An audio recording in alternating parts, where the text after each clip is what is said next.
Welcome to Car Shopping Questions and Answers. If you're car shopping right now, or you will be in the next 6 months, I want you to type me in the comments.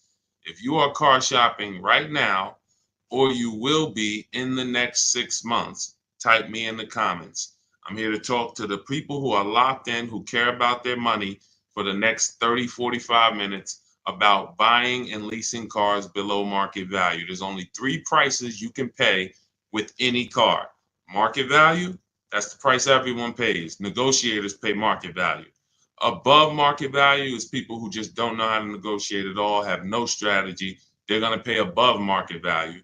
And then below market value. Below market value is reserved for the people with strategies, not negotiators. The reason we get below market deals is because we employ online strategies that are very easy to use, where we put dealers and banks against each other while we sit and relax at home.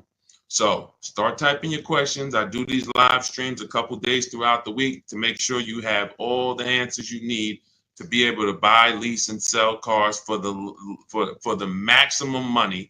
And that's all we do here. So everything we'll be talking about is out of my new book. It's called It's called Cars from Home: 7 Steps to Saving Time, Money, and Avoiding Dealerships. It's 5-star rated, and you can get your copy for the next 30 minutes as part of my welcome offer for 75% off. It's normally $97, but if you get to my TikTok bio or my Instagram bio before 30 minutes is up, you got yours for $24. It'll be in your inbox in 2 or 3 minutes. I also have a comment on YouTube or in the Facebook comments for you to activate your 75% off. That's everything we'll be talking about today. Let's go with the first question, Dolan. Let's get the show on the road. And let's get to some unlearning and relearning. Philly Speed, the last car I bought, the dealership wanted me to use their financing instead of my pre-approval. So we always let the dealership see if they can beat the financing we have, but we also come in prepared. And now you got to be careful now, because banks are now scamming. Banks are locking people in with hard credit pull pre-approvals. So they know that the people are hip to pre-approvals. And so I want you to pay very close attention to any company, dealership included, that tries to lock you in, because that's the exact opposite of what we do. We do not let banks and dealerships lock us in, because that prevents us from shopping their competition. And the way that you save the big money, not the hundreds, if you want to save the thousands, the 3,000s, the 5,000s, the 10,000s, and more, is you're putting dealers and banks against each other. That is the name of the game, and that allows you to save more money than you've ever saved without being you could be the world's worst negotiator. You could be a horrible negotiator, and putting dealers and banks against each other is going to be how you save more money than the best negotiator in the world. So we don't do pre-approvals unless they're soft credit pull. If they're soft credit pull, we'll use the pre-approval to budget, because the only purpose of a pre-approval is to budget. Who's a homeowner? Type me if you're a homeowner. You know you got a pre-approval, or you got pre-approved for your mortgage to budget. They told you, based on your credit, based on your income, you could afford this much house: 300,000, 400,000, 600,000. They told you this is what your interest rate would be. This is what your monthly mortgage payment would be with taxes and insurance. So the only purpose for pre-approvals is budgeting. So now, when you don't, the reason why I hate bad pre-approvals, in my book I call them restricted pre-approvals, is because, one, they're going to activate the rate shopping window. Thanks, Dawn. The rate shopping window is a period of time that the credit bureaus give you to let multiple banks and lenders access your credit with a hard pull to compete. So within a 14-day period, you can have 20 banks access your credit, give you their best rate, so that you know you got the best rate because you created competition. Now, once you activate the first hard pull, the clock starts ticking. The clock starts ticking. And when you start, even see, You think this is your bank. It's not your bank. You don't own it. We don't own these banks. These are for-profit companies. Just like somebody said to me the other day at the gym, hey, I went to my car dealer and they told me this. I said, you own a car dealership? He said, oh, no, I meant the dealership that sold me the car. Okay, use those words wisely because it's not your dealership and it's not your bank. These people would not even want to know you if you weren't giving them money. So now that you actually know the truth and you're aware of what that is, let's start putting these people against each other so you can find out that these people aren't truly your friend. So the way we do it, I have a strategy I call the bank bidding war. This is what the credit bureaus allow. Again, you can Google Experian rate shopping, and you'll see an entire blog post that Experian put together saying how they allow you to rate shop with the hard pull. And at the end of the window, as long as you have multiple lenders within that period of time, not multiple dealers, not dealers running your credit, lenders, independent lenders, banks, credit unions, you're fine. At the end of the window, it's going to weigh on your credit like one hard inquiry. So if one hard inquiry would have lowered your credit score 10 points, 20 hard inquiries are going to lower your credit score the same 10 points because they see you're shopping for your rate. You don't get penalized for being diligent. You get rewarded because they know if you're shopping for your rate, you care about the $2,000 and $3,000 and $5,000 in your loan that you could save by getting the best interest rate. So we do this after we find our car, Philly Speed, because once we find our car, first of all, let me say this one thing. We separate who we buy our car from who we get our loan from. These two different people. Because whoever wins the bid gets our loan. Whoever wins the bid gets to sell us a car. It's not the same person. It's not the same companies. What's up, Sheila? Good to see you, Sheila. So this is so once we find the dealer who's going to sell us the car, they win the bid, used car, new car. We now lock that car up with a deposit. Now we come home, we do all our rate shopping online, banks, credit unions, online lenders. I have resources in my book where you have online credit unions. Let all these people compete. Then we call the dealer and we see if they can beat it. This is how we guarantee that we're not paying 7.2% interest when we could have been paying 5.9% interest. We're not paying 6.9 when we could have been paying 5.19. That's big money. And I know you haven't been taught that. You've been taught, oh, let me just focus on this, my monthly payment. That's one of the worst things you could do is being a payment shopper. Being a payment shopper, hey, give me the $400 a month for this car. We got a deal. That is one of and in fact, that's the first video I made on TikTok that really introduced me to the world. Is the worst thing you could do in a car dealership. Just say, get me to this payment, we got a deal. Payments they can manipulate. $400 a month on a loan is 5 years, $20,000 on a regular loan. There could be $30,000 on a lease, $35,000 depending on the car. On a lease, could be $18,000, $15,000 with bad credit. $400 a month is so many ways to get this $400 a month. So you don't want to be mixing these things. You want to separate your loan shopping from your car shopping. And it's easy when you're paying cash. Cash buyers don't make these mistakes. Cash buyers still overpay. They don't get, unless they're bidding, but they don't make the mistake of mixing their payments and thinking, wow, just because I got a good monthly payment means I got a good price on the car. Absolutely not. You could have a great monthly payment, but you paid a terrible price for the car. Two totally different things. That's why we separate them. Go ahead, Dolan. I see a lot of questions coming in. Let's go. We'll keep more coming. Let's go. You ever had bad? Okay, let's go to the next question. I don't even know what that means. I don't even know what that means. Go ahead, Dolan. Next question. Maybe there was a typo.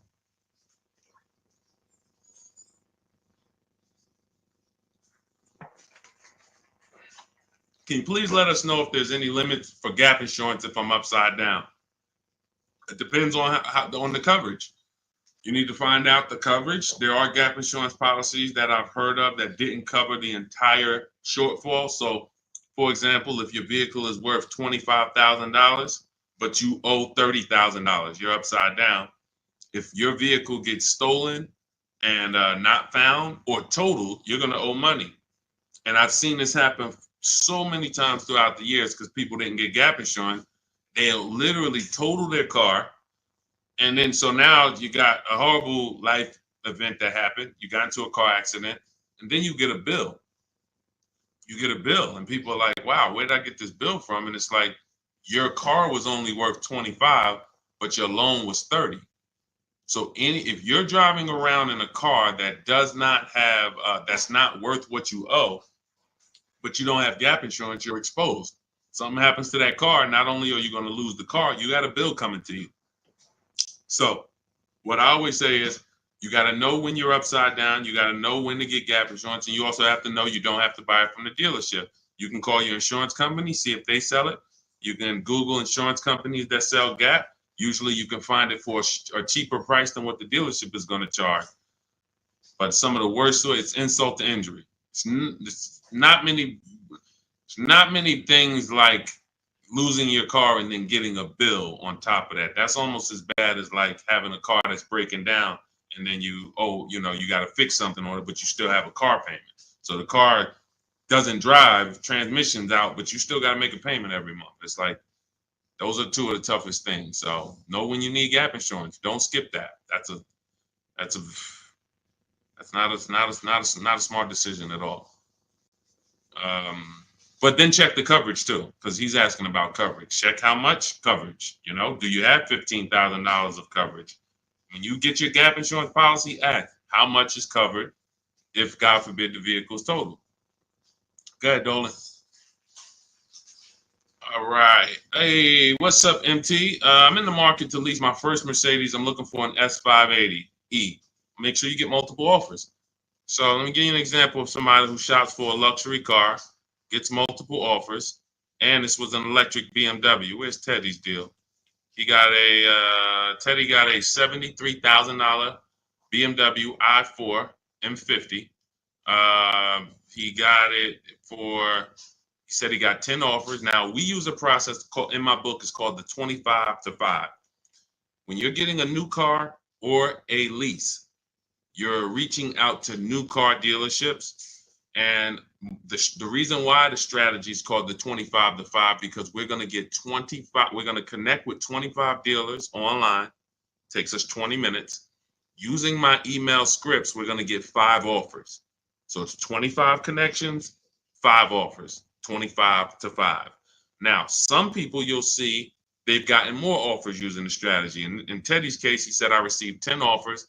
I only used the scripts provided, closed on a 2024 BMW, $73,000 MSRP, $856 a month.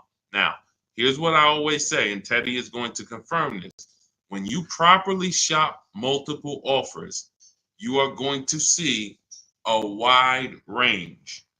If you shop the right way, your best offer should be $150 to $200 apart, at least that different. So your highest offer should be at least close to $200 apart from your best offer. And sometimes it's even more than that.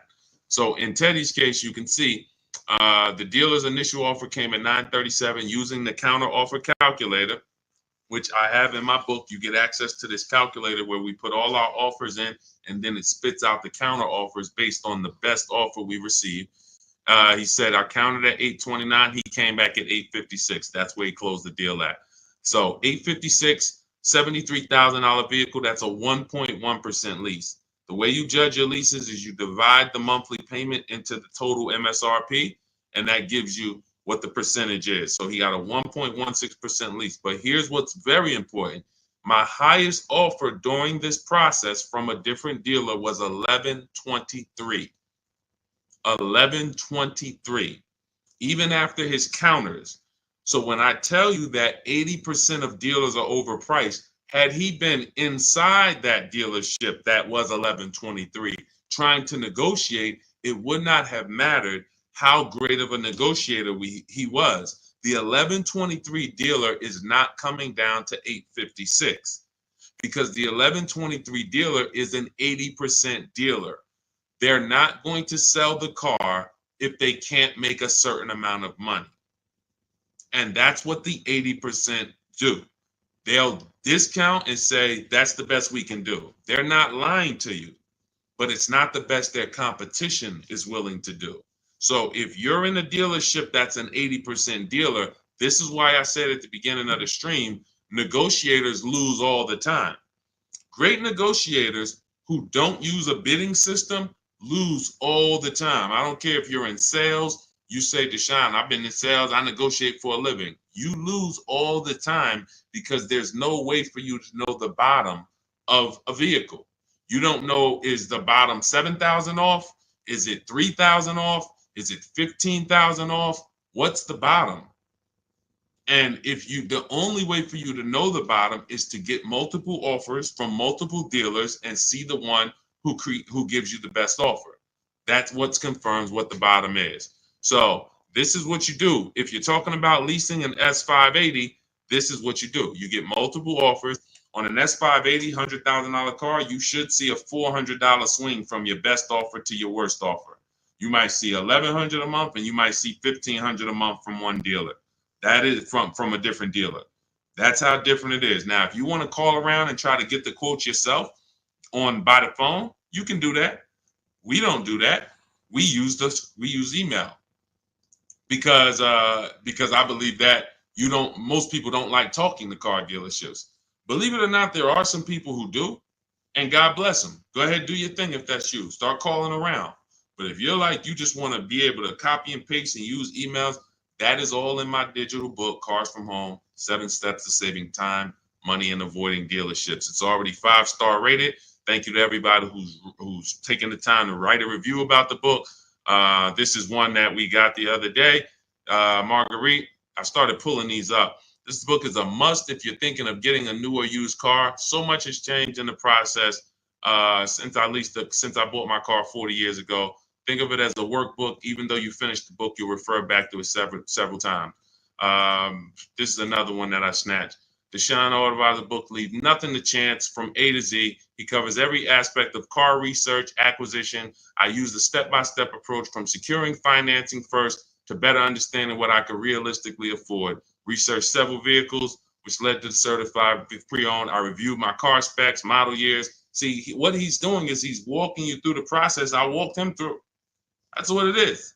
It's a process. So when you get Cars from Home, my digital book, you now have a process for getting below market leases, process for getting below market car deals, a process for selling your lease instead of returning it to dealers and they go and sell your lease and make $2,000, $3,000, $4,000 and you didn't even know you could sell leases. You sitting here like, man, I didn't even know you could sell a lease. How much has that cost you? Let me ask you a question. You're like, Deshaun, I didn't even know you could sell a lease. How much has just that alone cost you? If you don't know you could do it, you certainly don't know how to do it. There's still you listen, honestly, you might have been taught you can't even sell your car without the title. Who was taught that? I got to have my title before I could sell it. And I know this is true because when I was at the Mercedes dealer, people would walk in and the guy would be like, Deshaun, is that the new one? I said, yeah, that's the new, the 20, whatever. I said, all right, as soon as I make my last payment, coming back to see you for that. I know. Most of the people are not going to admit it, but they didn't know. They don't know this stuff. So the reason why we have to get, I'm talking to you who are honest, who are willing to be honest and willing to take the bad news, because that's how we change. You cannot, if you won't admit that you didn't even know how to sell a lease, then how are you going to get to the point where you can sell leases and make $2,000, $3,000, $4,000? See, I always meet people with bad news because I care about your car deal. I'm not the person who meets you and says, hey, Milton, you're doing a great job. Brandon, Randy, you guys are just doing a great job buying these cars. Look at your deals. Wow, you're getting 1% leases. Wow, look at all these offers. You're getting $5,000, $10,000, $15,000 off on all of these offers. Great job. Oh, man, look at your pre-owned car. You got a huge discount. Originally, this car was $50,000 and you got it with good mileage for $26,000. Wow, you got a great discount on this pre-owned car. That's not how I'm meeting you. That's not how I'm meeting you. I'm meeting you. You don't even know that you should be getting the new price of a used car. You're looking at a used car. Duh, I'm looking at a 3-year-old car. Deshaun, how do I know if this is a good deal? Well, we need the brand new price. What was that car brand new? Was it 50? Hey, when I was looking at my Infiniti truck, I was buying an Infiniti truck 2 years ago. I was looking at 4 white ones. 4 white ones. They were between $30,000 and $32,000. Now, most people would have just said, "Oh, well, let me pick the best one." Close my eyes, did a roulette, and they would have got in trouble. Why? Because I know, which is what I teach you in my book and what I teach in these streams, you have to get the new price. So now I get the new price and I find out one of the vehicles brand new was 46, one was 48, one was 52, and one was 54. Brand new. So all of those cars, when they were 30 to 32, they look similar. Oh, they look so close in price. But once I understand that, oh, this one's 46. That one has $8,000 more equipment in it. The price became far. It became clear what value was the best. Somebody would have picked the $46,000 car and said, "Oh, well, that one they were asking the lowest price." Meanwhile, for $1,500 more, you could have got $8,000 more equipment. This is value. So these are the things when I meet you, this is how I come. Deshaun, I know I made a lot of mistakes. I'm willing to hear the bad news so I can get to the good news, so I can stop making these mistakes. That's all we're here for. And if you could take that, then we're going to be fine. You're going to be just fine. I can help anyone get below market deal who's willing to unlearn.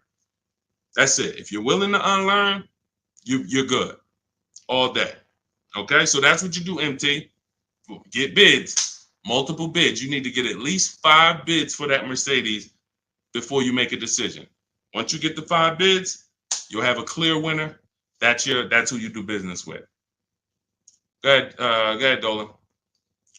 And matter of fact, let me show this Mercedes discount too. Just so you know, MT, we just had somebody who got a Mercedes. And just so you know how much money is in there, you got to zoom in on this. But this was a $79,000 Mercedes electric one, just like the one you're talking about getting, except this is an EQE. And Milligan got $27,000 off. That's 20. Let me put that back on the screen. If you're on Instagram, if you're on YouTube, you can see this. $27,000 off. So I don't want you going in there thinking that, hey, if I could get $5,000 off, that sounds like a deal to me. Well, unless you get multiple offers, or you could leave a lot of money on the table, you'll end up overpaying by like $15,000, $20,000 and never know it. Go ahead, Dolan, shoot that next one up. All right, welcome to the new people who just jumped on. This is Car Shopping Questions and Answers. We're doing rapid fire Q&A. Any car question, throw it up, type it up. Dolan will pull it into the screen. And shout out to the people who have liked the broadcast. Hit that like button. It means a lot. You make sure you run once you do that, you let the algorithm know we're talking big money over here. All right, ID Corals. What's the most discount seeing on a RAV4 Premium? You're feeling for the bottom. That's a losing strategy. So when I look at a vehicle like Tiffany's vehicle, Tiffany, look, she gets a Mazda 2024 CX-90. Her best offer from all of her bids was $6,530 off. At the time last year, Eddie got a Toyota 2023 hybrid Camry. Those were hot.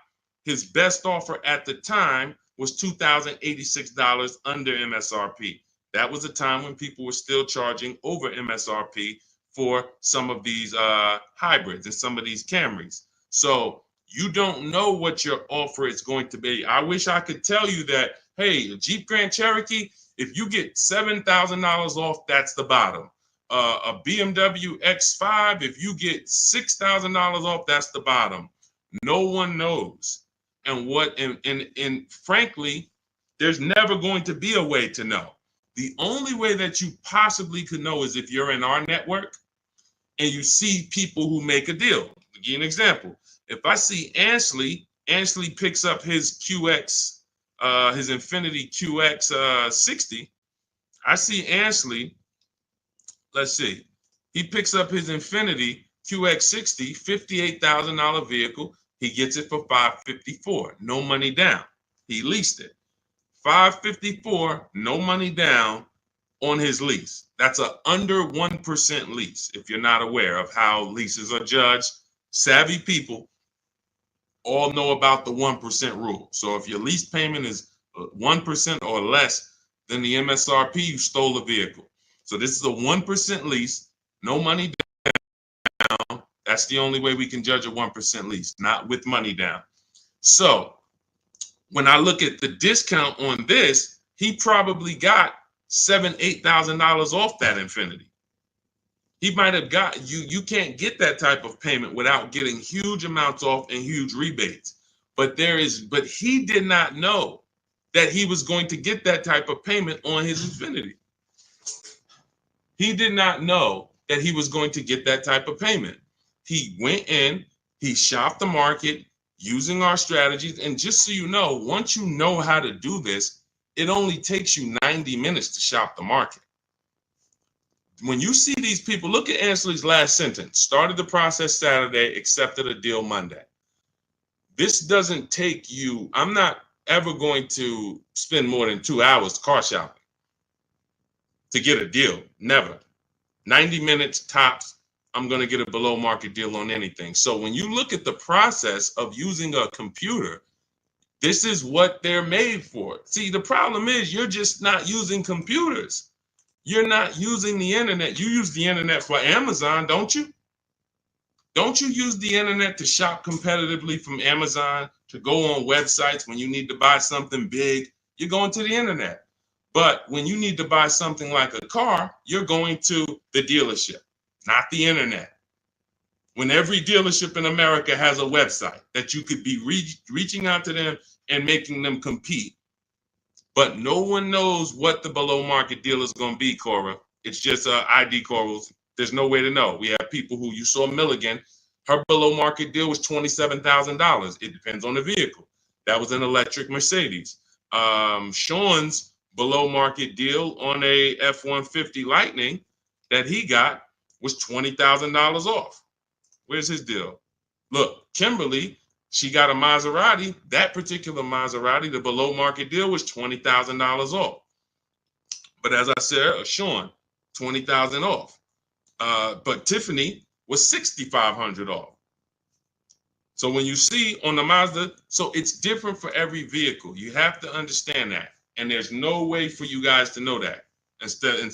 Unless you're in our group and then you see somebody get a car that you want and you're like, wow, if he just got 20 and he did that work, then I know the below market deal is 20. Let me go get it.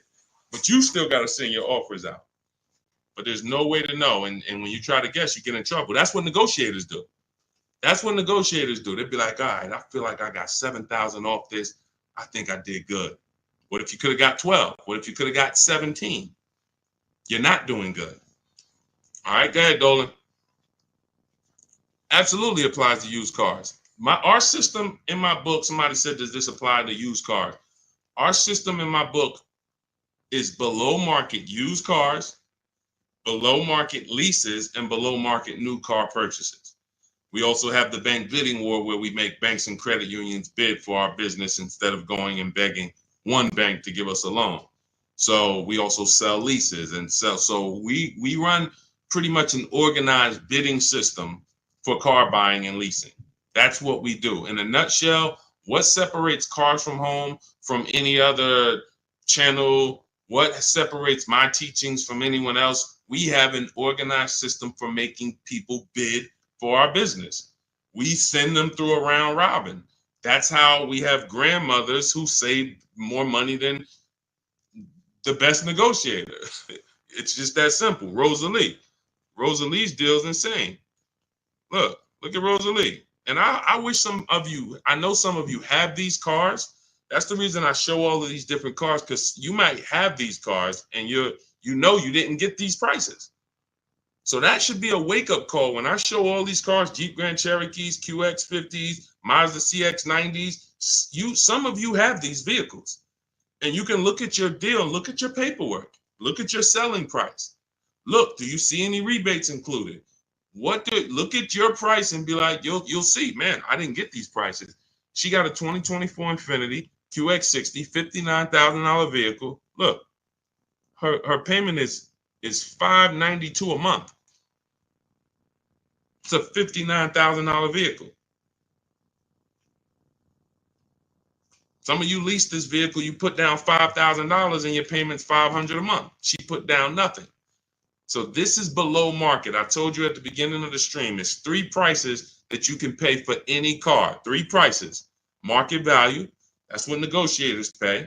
Above market value, that's for people with no strategy pay. Can't negotiate, no strategy. Just please, just get it over with. Tell me what it costs. They're paying above market value.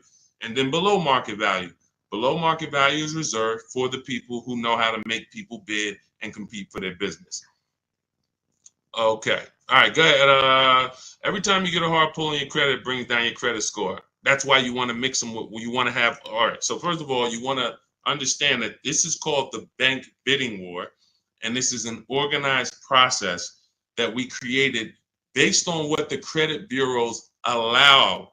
The credit bureaus allow you to have multiple banks and lenders access your credit within a certain period of time, and it will show as one hard inquiry on your score. You'll see the inquiries, but the score, where one inquiry might drop your score 10 points, you could have 20 inquiries, but it's still going to be the same 10 points. And you can Google very simply, go to Google, type in Experian, which is a credit bureau, rate shopping. And you'll see the article that Experian themselves wrote telling you how you can rate shop. Banks don't want you to know this. Dealerships don't want you to know this, but we do this. So this isn't something that's new to us. It may be brand new to you, but think about that. If you are letting a lender lock you in to one offer, that means you're not shopping your interest rate. If you're going to Navy Federal because you're so gung-ho and super chummy with Navy Federal, but you're not letting anyone else compete against them, then you're not getting the best interest rate you could be getting. You certainly don't know it. You think because, oh, Navy Federal, they're my credit union, they would never charge me a higher interest rate than someone else would. Who said that? Their goal is to make money. So we use a strategy that is allowed by the banks, by the credit union, by the credit bureaus, and most people don't know about it. That's fine. Most people don't know anything about what I'm talking about. So everything that we're talking about here, most people don't know about selling leases. Most people don't know about getting bids for their cars instead of trading. Most people don't know about sitting online and contacting 20 dealers to get a lease quote using online scripts, emailing only to get 5 offers. Most people don't know about anything we're talking about. Leasing, and how leasing saves you way more money than buying unless you keep your cars 8 years. If you keep your cars 8 years, then leasing doesn't save you more than buying. But if you don't keep your cars 8 years, leasing, getting below market lease deals like some of the ones you see that I've shown you, saves you way more, thousands more than buying. Most people don't know any of this. So it's not about that. It's about, will you know it, Dawn? I don't care about what most people know. I care about the people who are like, look, I want to know this. I want to know how to make sure I shop for my interest rate and don't let the dealer shop for it for me, or don't just let one bank give me their offer. No, it's too much money. You know the difference between, and I want to pull this up, the difference in interest between on a $40,000 loan, 40K loan, what's the difference in interest from, let's say, 5.9 to 7.9%?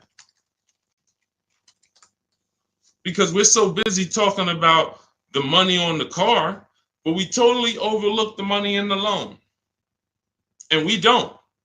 So when in my process, those of you who have my book, you know the bank bidding war. You know we're taking shopping at home for our loan just as serious as we're taking getting the best price for our car. So look, on a loan period, 5-year loan, interest paid on a 5.9%, 5.9%, hold on, interest paid at 5.9 is 15.8, difference is 4,000, positive comparison, and interest costs $40,000 loan over 3 years and 5 years. $11,000 in interest? That can't be right. Interest paid is that can't be right. Hold on.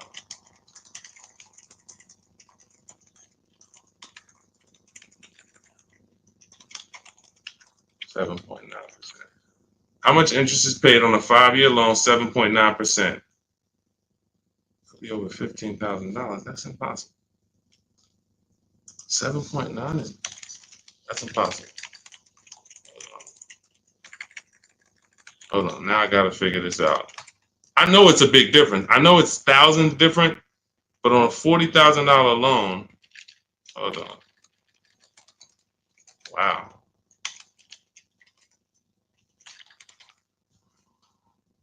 All right, so if I put in a $40,000 loan, 60 months,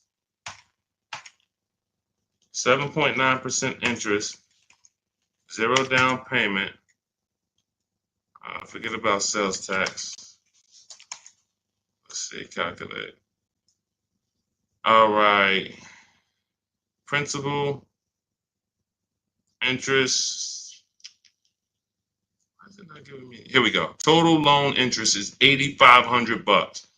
Okay, that sounds more right. Okay, so on a $40,000 loan at 7.9, interest is $8,500. Now at 5.9, interest is $6,200. $6,200 versus $8,500.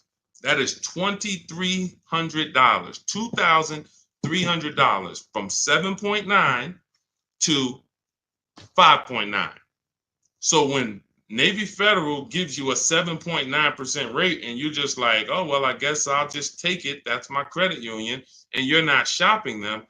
You're giving them money without even trying. And everything we do is quick, simple from home. But you need to understand how much money you have given to these banks and dealerships by just not making them compete. You're not just magically getting big money off and saving all this money. That's just not, it's too much money in car deals. Go ahead, Dolan.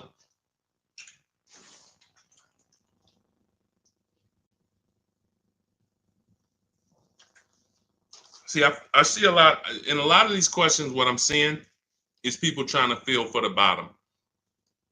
You don't want to use competitive strategies.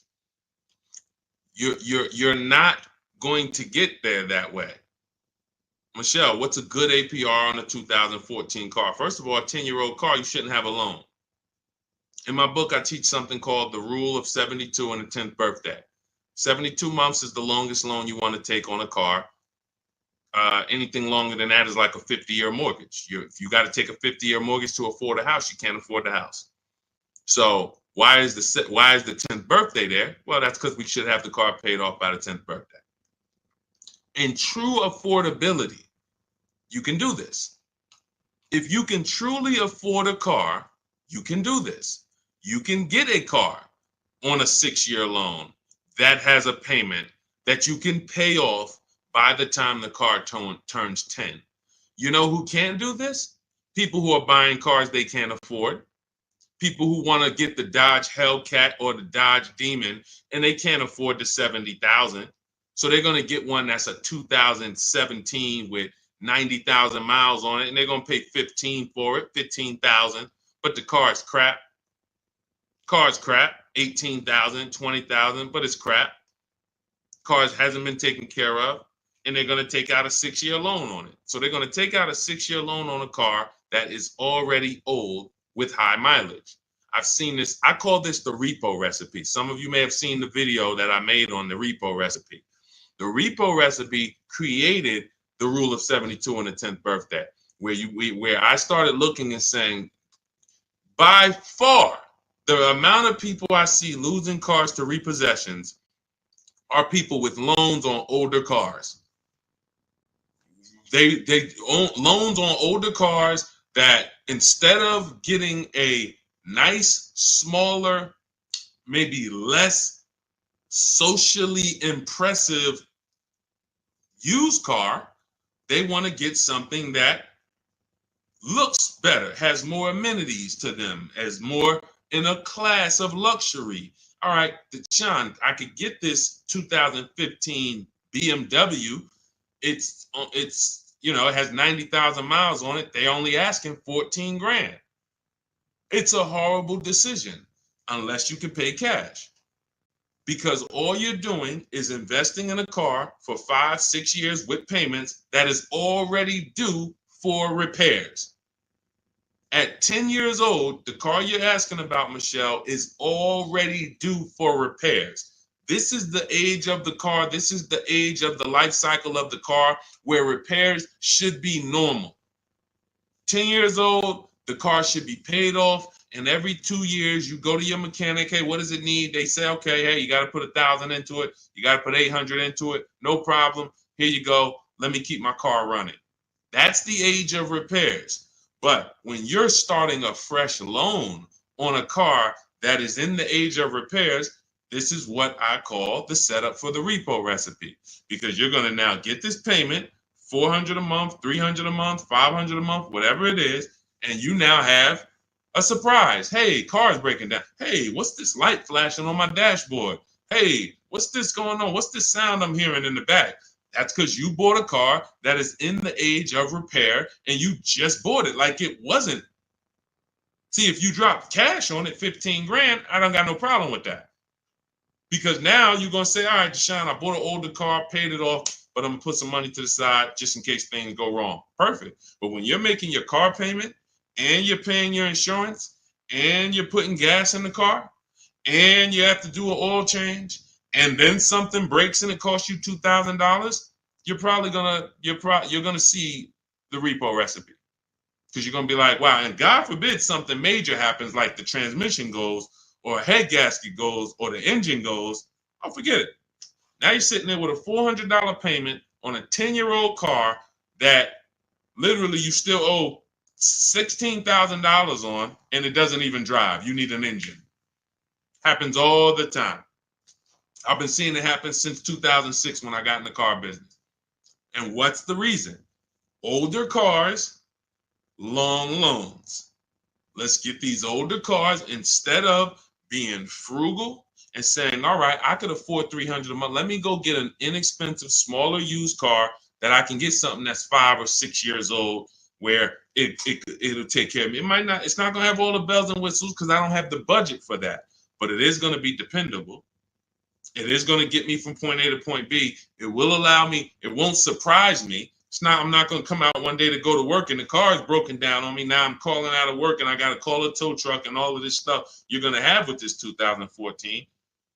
So these are the things that I speak to my family about, to my friends when I was in the car business. These are the things that I would speak to people about, Michelle. A loan on a 2014 is a horrible idea. I can't even tell you what a good APR would be, but if you had said what's a good APR on a 2020, I can tell you we need to bid that out. We don't know what a good APR is. Is it 5? Is it 4.9? Do they have a special interest rate, 1.9? What's the best we're going to get? We're going to put it through a bank bidding war process, and we'll see. That's it. But a 2014, that's just too old of a car to have a loan on. Go ahead, Dolan. Everything I'm teaching is inside my new digital book. If you want the entire blueprint of everything that people like Pierre have used, people like Zafrina have used to get these below market deals, Teddy, people like Jared, look, Greg, some of you know Greg, he got his EV6 Kia, $56,000 vehicle, $527 a month. Everything that these guys have used and girls have used to get these below market deals is in my new digital book. And you can have it for 75% off. That's my welcome offer, but it's only for 30 minutes. After 30 minutes, it goes back up to $97. So if you want yours for $24, head to my TikTok bio now or my Instagram bio, click the website link there, and then click the button that says 75% off new book.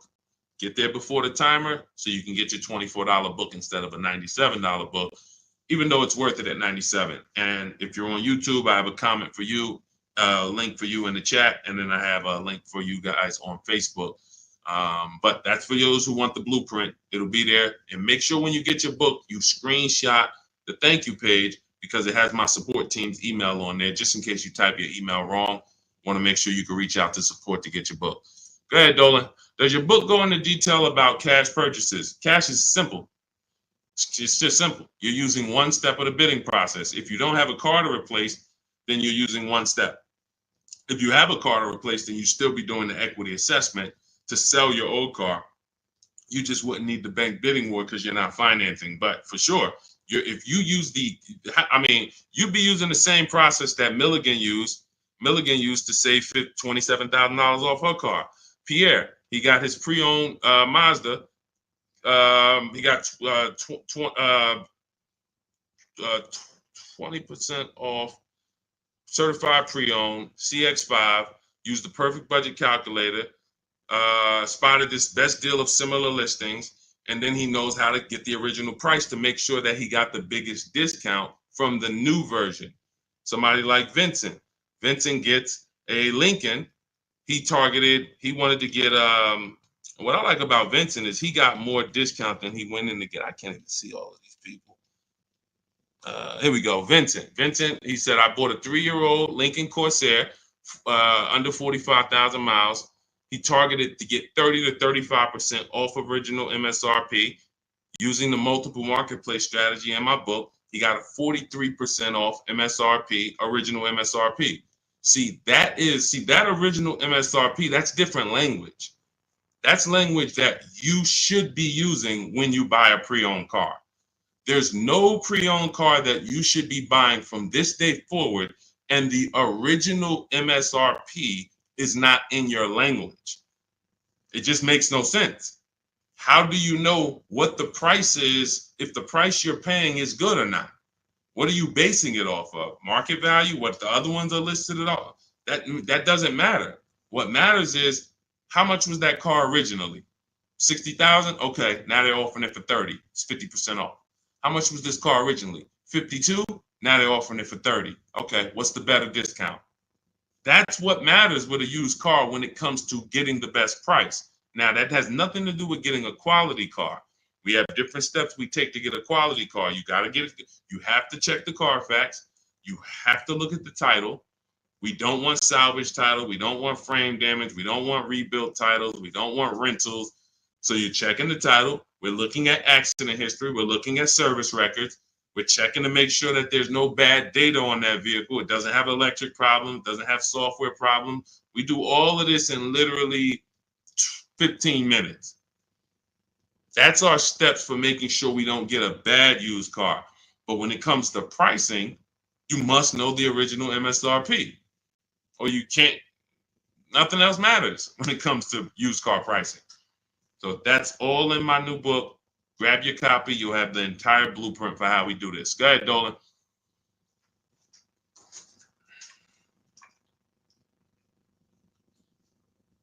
What do you do if your loan is upside down and you want to lease? Transfer it over.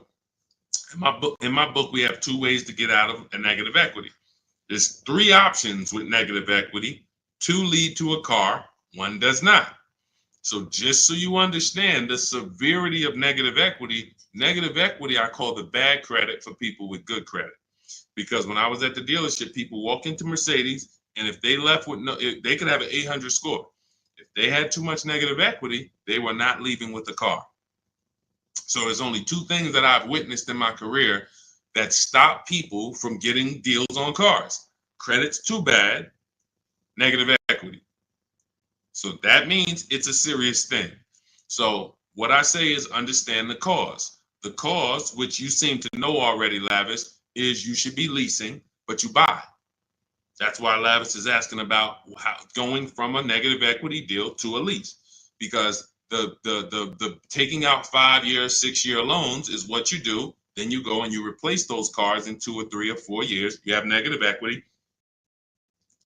Happens all the time, especially to you who doing no money down deals.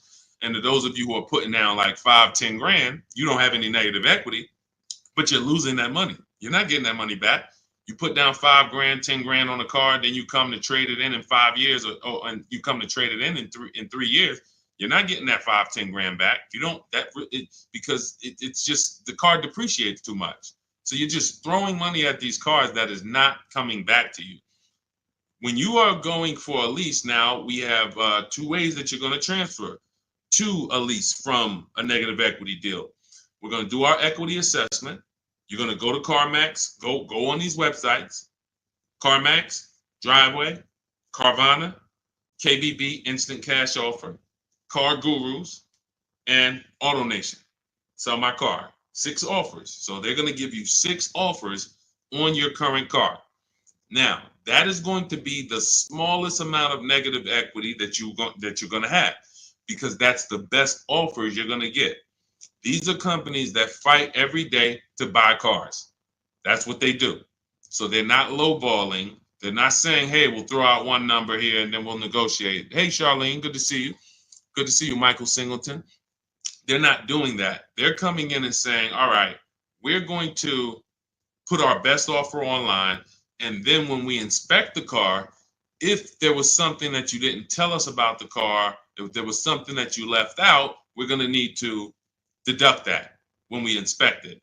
So they're putting their best offers online right there. And so that means that's going to be your lowest amount of negative equity, because you're getting the most for your car if you sell to one of them. So let's say your highest offer comes from a Car Gurus dealer who wants to buy your car for $19,000. Let's say you owe 21. You owe 21, they want to buy it for 19. Hey, Steve Long, what's going on? Good to see you. What should you do? You should pay the difference, because when you pay the difference, you're closing the deal with the least amount of negative equity. That's what you want. You're closing the deal with the least amount of negative equity. And so when you go buy your car, your next car, or lease your next car, rather, in your case, negative equity has nothing to do with the deal. So that's what you would prefer to do. Pay the difference and then go out and get bids for your lease and then do a clean deal. But now let's say, they offer you 19 and you owe 29. So you are now $10,000 upside down. You can't pay the difference. I don't have 10 grand to pay the difference. Okay. Now what you have to do is you have to transfer that negative equity to your next deal, which means you have to trade your car in. And we don't trade. We don't like trading because you can't get bids. What's up, Dion? Good to see you. You can't get bids. The reason why when y'all hear me say trading is a curse word is because you don't get the money your car is worth trading it. You don't get the money anything is worth trading it. So now you've bought this car, you found this deal, but now you have to go to the dealer and say, all right, I need you to take a look at my car. Now, what happens if Carvana offered you 19, but this dealer can only pay 17? It's just all they can pay. They can't match that offer. So you're going to have more negative equity in most cases when you have to do this. So, but that's okay. If you can't pay the difference, this is your only option. Now, it's very important for those of you who are trying to do negative equity trades and then go into a lease that you understand loan to value ratios, because that's what's stopping you from getting your deals. When you go to buy a car, the bank usually gives you 20% above the value of the car. That's the max the bank is going to really give a person with good credit. Sometimes a little more, but we'll use that it could go to 25%. Ridiculous banks will go to 30%, but 20% is really benchmark. So if the car you're buying is 40, the bank is going to lend you max 48,000. That's 20%. So no dealer, no bank. What's up, Benito? Nobody can get $50,000 approved on that $40,000 car. So when you buy your car, you're trying to buy the car, put the taxes in, put the fees in, and then throw the negative equity in. So the car was 40. Next thing you know, you're at 52, and you want to do a no money down deal. And you're wondering why you can't do a no money down deal, because the bank is saying we're not going to lend 52 on a $40,000 car. That's when they come to you and they'll say, hey, you got to put money down. Can you come up with $5 grand? Because we can't get the bank to approve it. It's loan to value. Now, also, what you need to keep in mind is when you can get big discounts off the vehicles, you can actually bring over more negative equity. When you look at Sean saved 20 grand off his vehicle. If he had to throw 7 grand negative equity on there, he could do it. If you had to throw it, honestly, he got a $20,000 discount. If he had to throw 20 grand of negative equity on here, he could do it.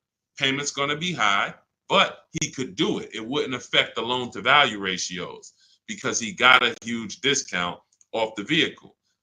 We talked about Tiffany. She got $6,500 off of her vehicle, her Mazda CX-90. If she wanted to slap $7,000 of negative equity on top of this deal, she could do it because she got a big discount. And the bank says, well, we're basing the loan off 44, not the fact you bought it for 36, 38. You got a big discount, but that we don't care about that. We're looking at 44 and we'll lend up to 51 or whatever. So if she gets $7,000 off and she wants to throw $7,000 in negative equity, the bank's going to say that's fine, no problem. So it has a lot. It has a lot to do with how much negative equity you have, and also what is the vehicle you're getting and how much discount did you get off that vehicle. That's what matters. So make sure you understand what's causing negative equity, which is for you. So because, like I said, Lavish seems to understand she's going into a lease, but the cause for negative equity is buying cars when you should be leasing. Very simple.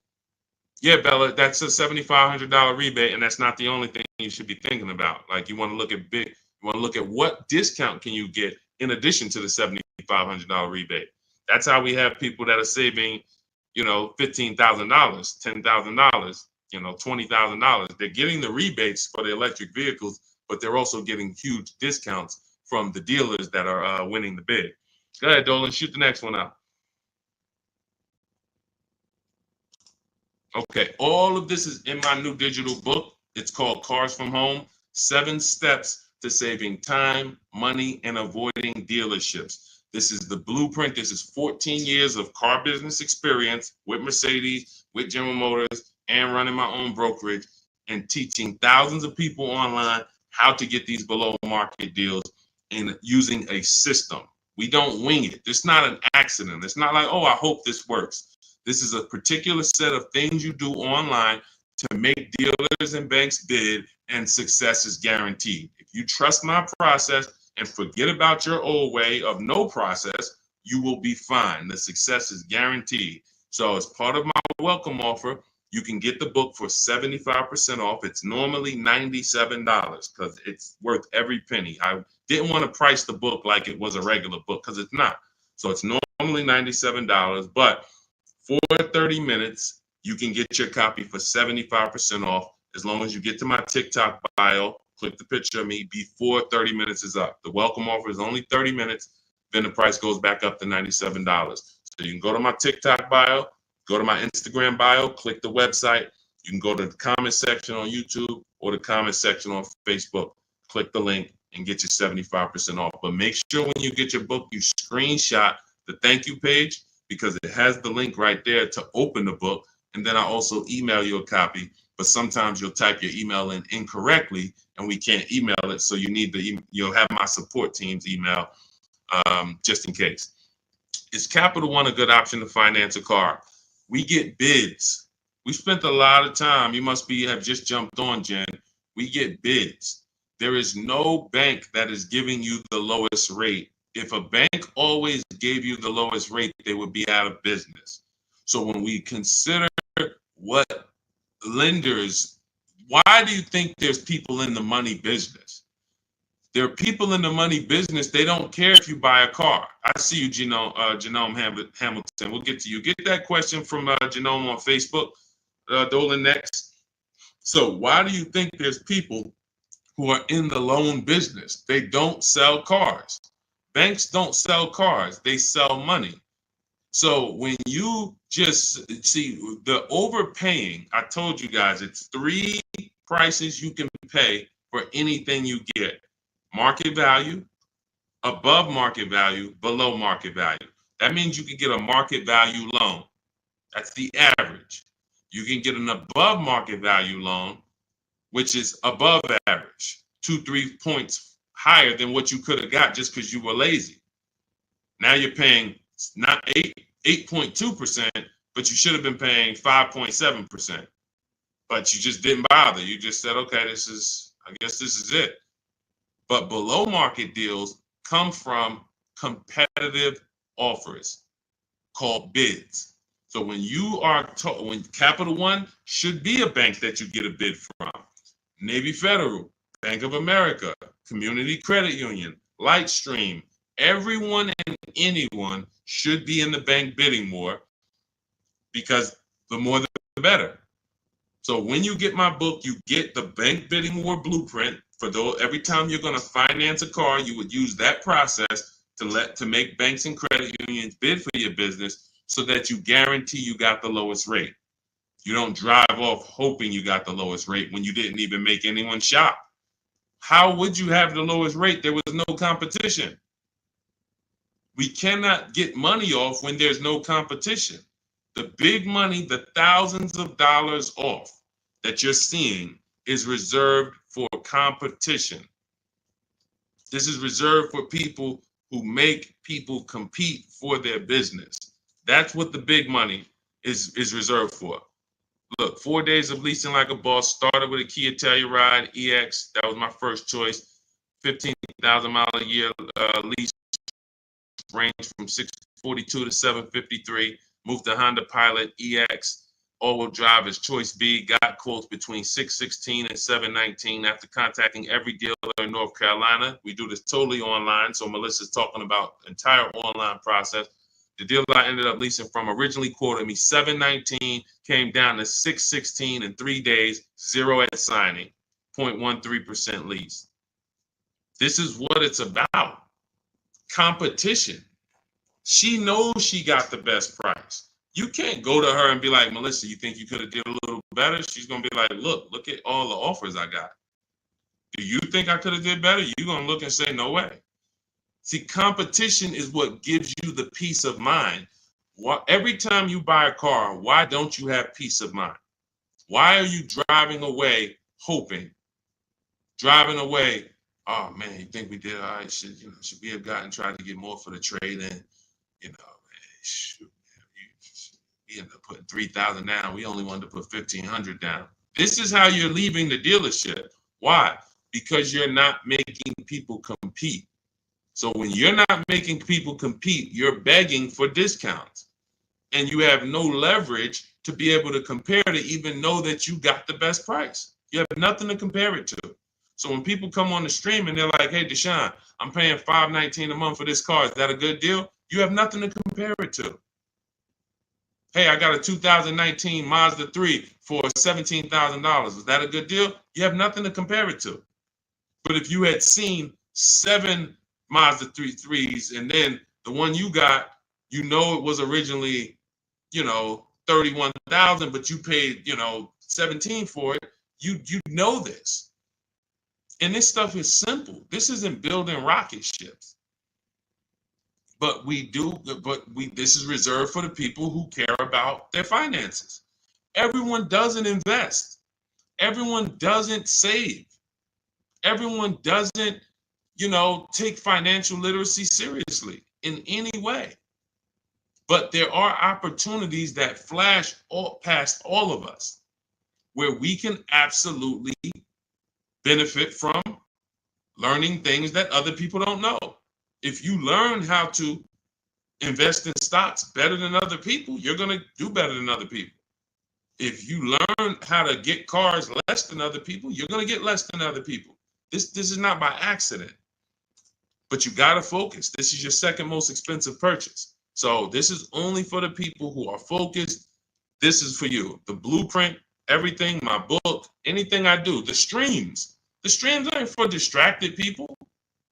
We can't do nothing with distracted. There's people on here right now, they've got me on one channel, playing video games on the other channel, and then eating with another hand. And they think it's hard to win like that.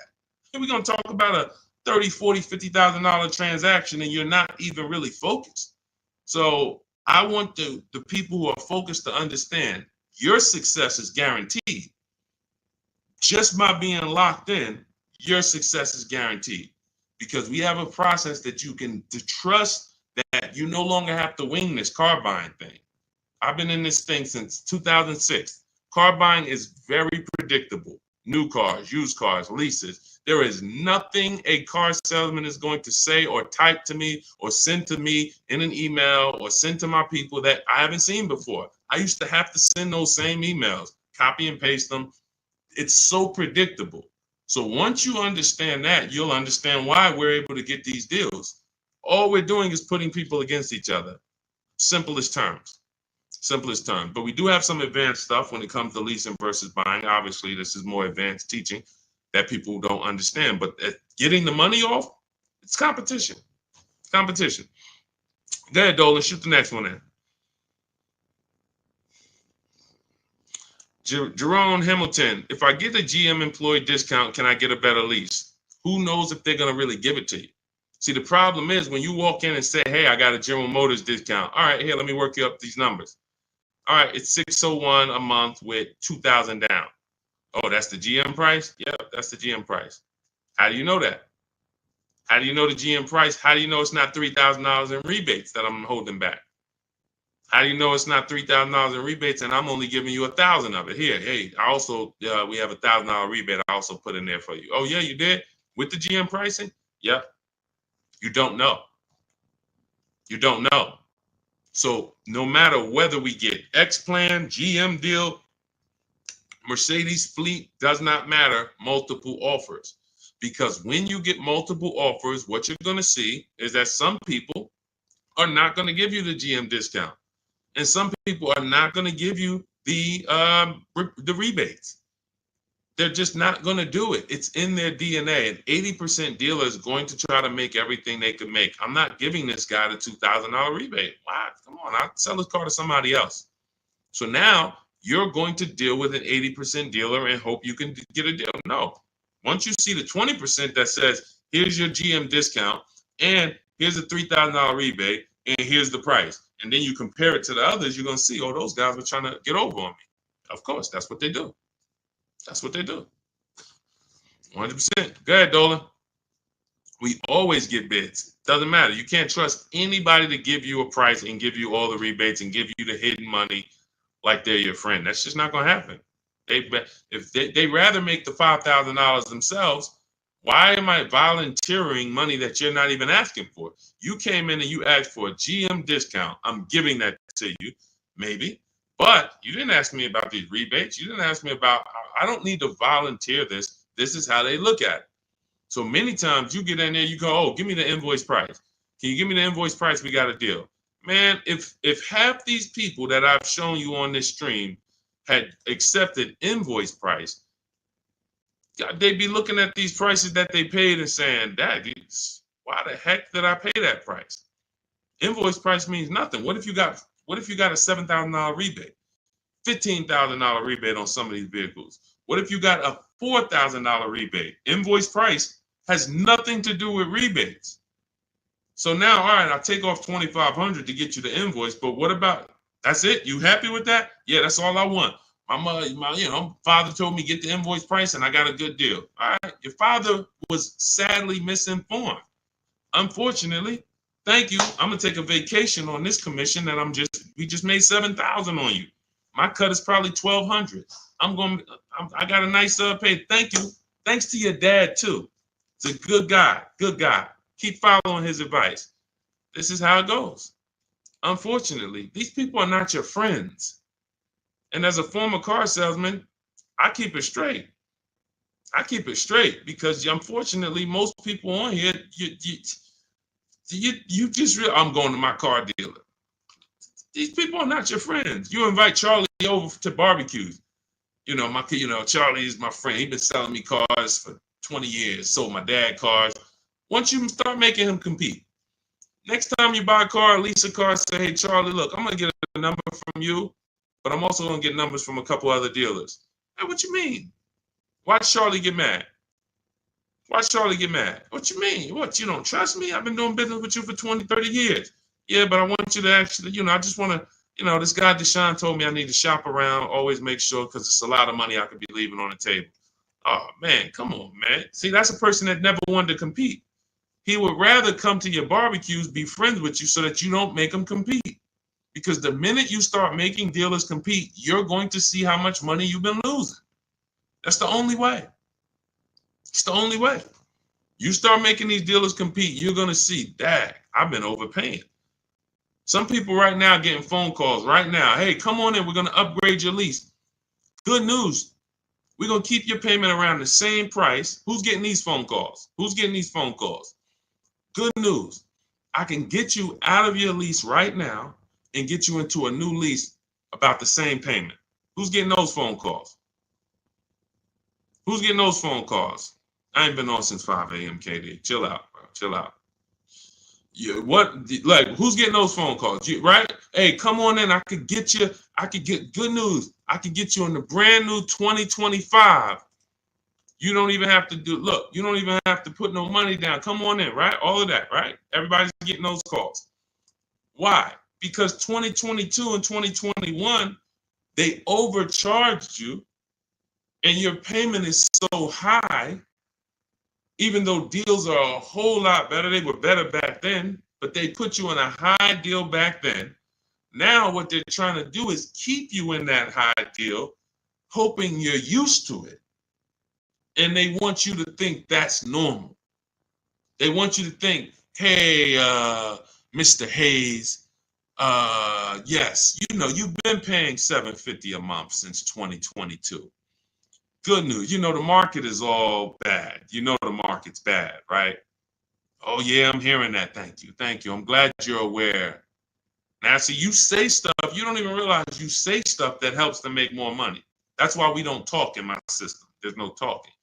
But when you say, a lot of my friends been saying, man, these prices have been high. I don't even know if they ever going to come down. Yes, thank you. You're right.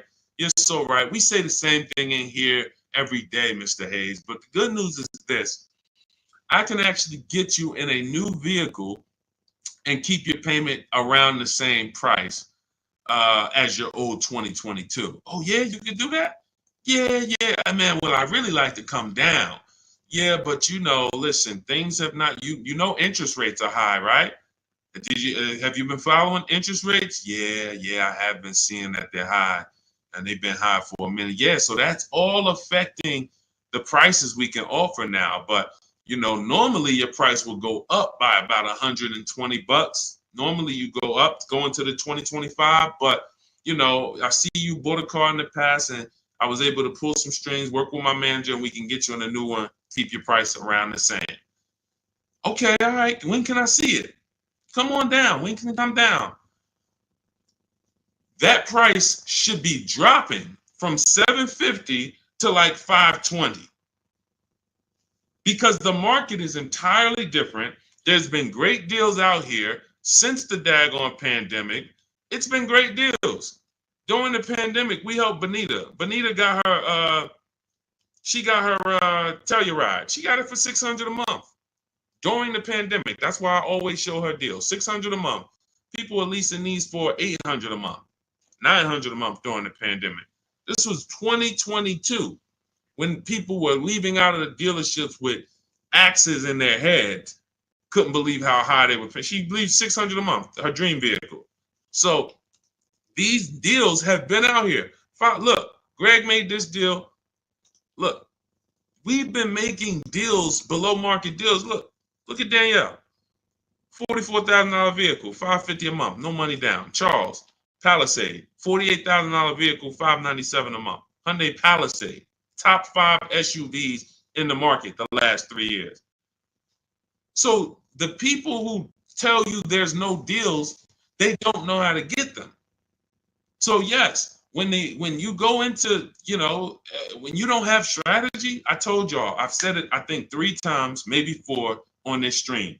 There's only 3 prices you can pay. Market value, that's what all the negotiators are going to pay. They think they did well. All they did is pay the average price of a negotiator. Now you got above market value. That's for the people who can't negotiate. You don't like negotiating. You're not good at it. You just close your eyes and hope that it works out for you. You're paying above market value. And then below market value, which is what you see these people pay because they're not negotiators. They make people bid. And when you make people bid, You don't have to be a negotiator. If someone comes in to fix, you want to get your kitchen redone, and they tell you, okay, it's going to be $50,000. Yeah, hey, is that your best price? All right, yeah, all right, because I'm going to have 3 or 4 other people come in and get a number too. Okay, well, I might be able to get you from like 50 down to like 45. Okay, it's all right. I'm going to have another person come. Another person says, I could do it for 41. Another person says, I could do it for 60.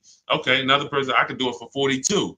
Now you're creating competition, and all of them you tell, hey, I'm getting multiple bids, and they're going to give you their best offer. Doesn't mean they're going to win, but when they know you are getting other prices, they're going to give you their best offer. And that's what I tell you. When people say that's our best offer, Mr. Nunn, that's my best offer, Mr. Henderson, they're not lying to you. That's their best offer. They're not going any lower because they want to make a lot of money. Look, man, I'm making $6,000 on this car. If I can't make it, I'll sell it to someone else. I'll sell it to someone else. I don't need to sell. That's how the 80% of dealers think. You expect the incentive to get a lot better the next few months, especially Ram. What are the incentives now? Unless you can tell me that you shop multiple dealers for Rams and you can show me 5 different offers you've gotten on a Ram, you don't know what the incentives are now. How can we wonder if stuff's going to be better? What are you comparing it to? You went into one dealer, Dodge dealer, hey, how much is this Ram? They told you and you're like, oh, well, that's expensive. 80% dealer. 80% dealer. And again, the only way for you to see how much you've been overpaying is to start using these strategies that we teach for multiple offers. And I know, sometimes it's hard to face that. Sometimes you would rather not see how much you've been losing. And that's understandable. It doesn't make financial sense, but it's an emotional decision that's understandable. I don't want to know, Deshaun. I would rather keep shopping the way I've been shopping and save no money or the same money rather than shop the new way and then see that the old way was costing me tens of thousands of dollars. That doesn't make financial sense. But the people when you ask, are the incentives good? You got to know what the incentives are now. That means we run the market. When I was shopping for my mother a couple years ago, I ran all the offers on a Mazda CX-5 for her in October. I didn't like the deals. I didn't like the lease offers. I contacted them again in November, emailed them all again. Hey, what do we look like in November? Didn't like the deals. Emailed them one more time in December. Or one of the dealers actually reached back out to me and said, hey, I got this car coming in. We did the deal in December. That is keeping track of incentives. That's monitoring programs. If I shop the Ram right now, it'll take me no more than 60 minutes to get literally 5 to 7 offers on Ram. Using my system, the 25 to 5 strategy in my book, I go into the book, I literally use my scripts, and in 60 minutes, 90 minutes, I'll have 5, 7 offers on Rams.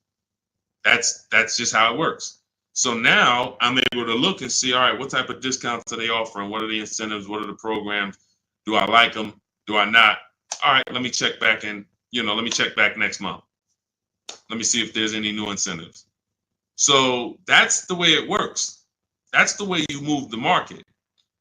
We have to be able to monitor what the deals are. But I see, unfortunately, there's a lot of you who just you want to try to fill for the bottom. That's just what you've been trained to do. It's a losing strategy. I would love for you, if I was still at the dealership, I'd love for you to come and try to fill for the bottom. Especially if I work for a manufacturer where we got rebates a lot. Come on in, fill for the bottom. $3,000 off is a good discount. When's the last time you got $3,000 off a vehicle? I just think, I think I might be able to get more. Okay, listen, we settle at 5. You don't know I had a $5,000 rebate, so you're just not going to know. So you can sit here and feel for the bottom all you want. It's not going to work. You're still going to leave wondering, hoping it's a losing battle. That's why I'm trying to tell you, stop doing it. Stop doing it. You're asking, okay, what's a good interest rate for this vehicle? You're trying to feel for the bottom instead of sitting at home, the way my book teaches you, and making people bid and come to you. and have all of these people begging for you to do business with them. Oh, how much discount should I be getting off of a Toyota Camry? Feeling for the bottom. Instead of sitting at home, contacting 25 dealers online, using my strategies, using my scripts, and saying, okay, now I got 7 offers on a Toyota. Oh, I see the biggest one is giving me 5,000 off. Okay, that's the market. That's the below market. You cannot feel for the bottom. You can keep doing it. It's just a losing strategy. You're never going to get the discount, the maximum discounts, feeling for the bottom, walking into a dealer. It's just never going to happen. So for those of you who are tired of that, you're like, I don't want to be feeling for the bottom anymore, Deshaun. I don't want to be worried about being a good negotiator, Deshaun. I want to be able to have a plain, simple system for getting dealers and banks to bid for my business. That's what Cars from Home is, my digital book. 7 steps to saving time, money, and avoiding dealerships. You can get your copy for 75% off. That's my welcome offer. In my TikTok bio, click that picture of me, or click my Instagram picture. Go to my bio, click the website, and then you'll see a button to activate your 75% off your book. Grab it. It'll be in your inbox. You'll have all the strategies necessary for paying these prices, the same prices you've been seeing me share throughout the stream. Or if you're on YouTube, I have a link for you in the comments. If you're on Facebook, I have a link in the comments for you. Grab your book, use it, and shop empowered. The old days are over. The days of going into dealerships, over. Spending more than 30 minutes in a dealership, over. You'll never do that again. Begging for discounts, over. Not knowing what to say, hoping, oh man, they told me don't tell them I had a trade. All of this garbage that they've been none of this stuff works because you're not employing competition. So all of those days of that's over. Watching social media videos, all right, man, let me try to remember this. All of that is over because we have the blueprint. It's already 5-star rated. You can Google it. Thank you to everybody who's reviewed the book on Goodreads. We appreciate you. We couldn't get to this many reviews and a 5-star rating without you guys taking the time to rate the book and review it. But grab your copy. As long as you get there before the 30 minutes is up, that welcome offer is only good for 30 minutes. After that, the book does go back up to $97, which is still a great price. But $24 is better than $97. So get there before the 30 minutes is up. TikTok bio, Instagram bio, YouTube comments, Facebook comments. Use the book and go win. All right? Unlearn everything you've been taught. That's the key. Leave everything you've been taught at the door. Trust this process. Success is guaranteed. All right? God bless you. I'll see you on the next stream.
Welcome to Car Shopping Questions and Answers. If you are car shopping now, or you will be in the next 6 months, I want you to type me in the comments.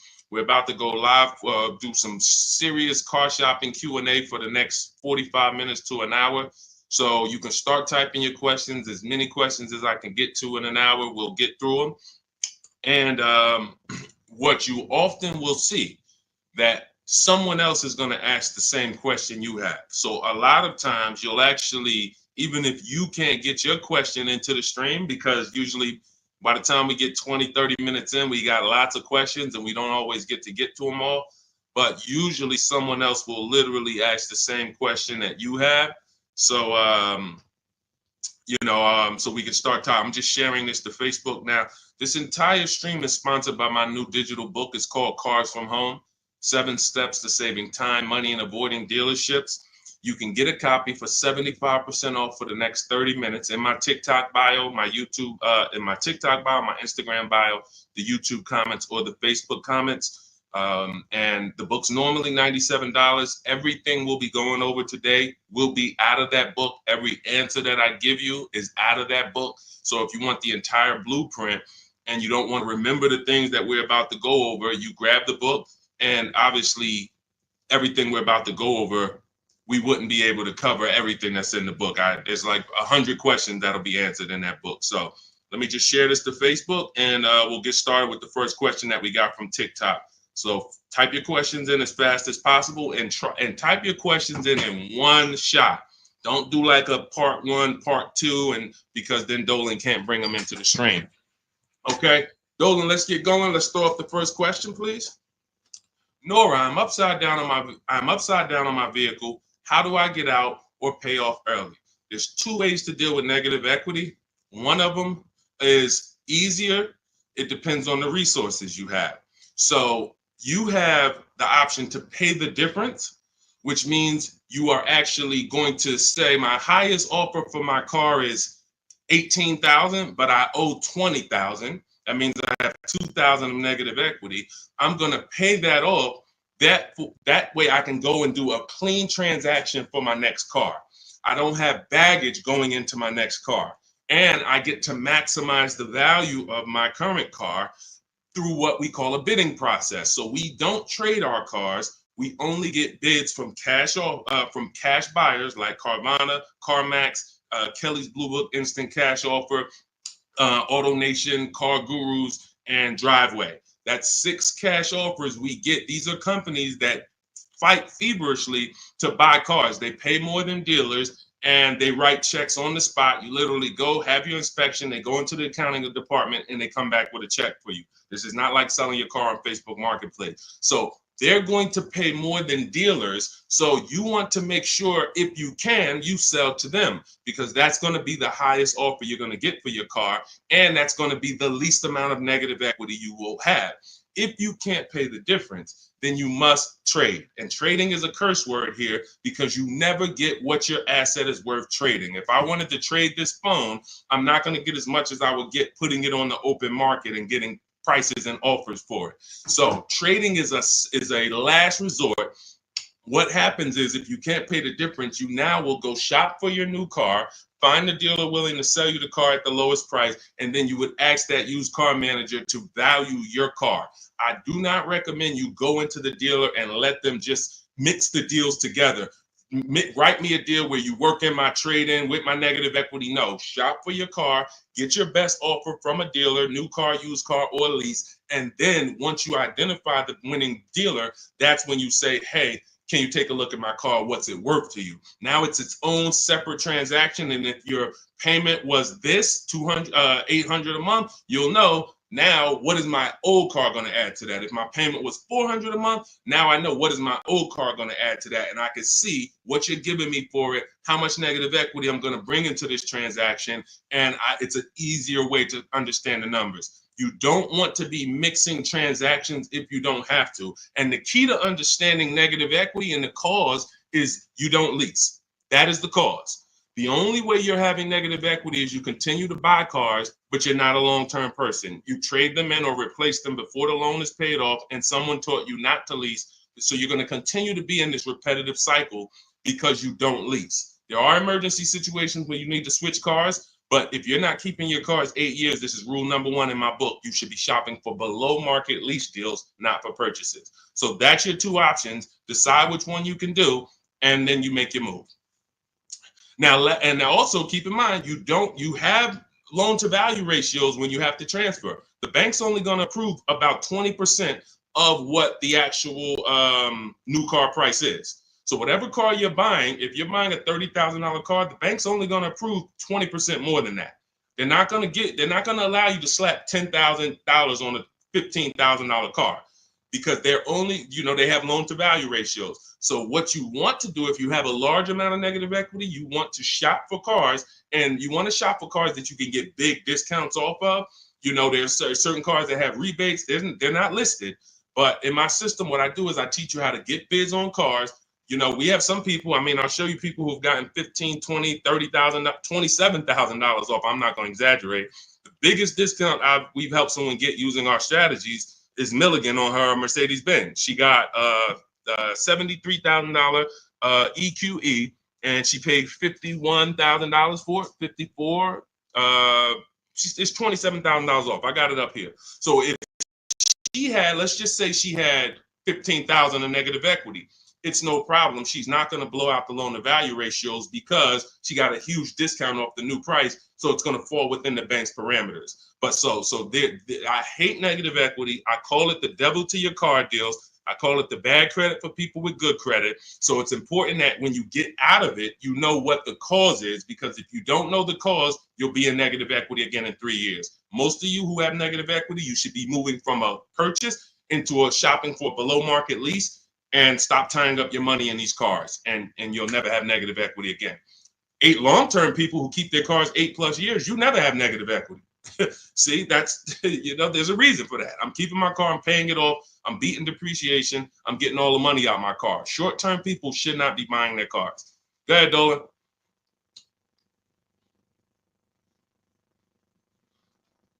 All right, keep typing your questions, y'all. We'll get to as many questions as we can in 45 minutes. Now, let me just actually say this. We have a 7-step process. Everything in my system is 7 steps. We don't go, see, a lot of times you don't understand what you should be doing first. Should I be focusing on my old car, my trade-in, shopping for a car first? What should I be doing first? So we have a system that you actually now have a process. It's 7 steps. First step is the most important question. That's leasing versus buying.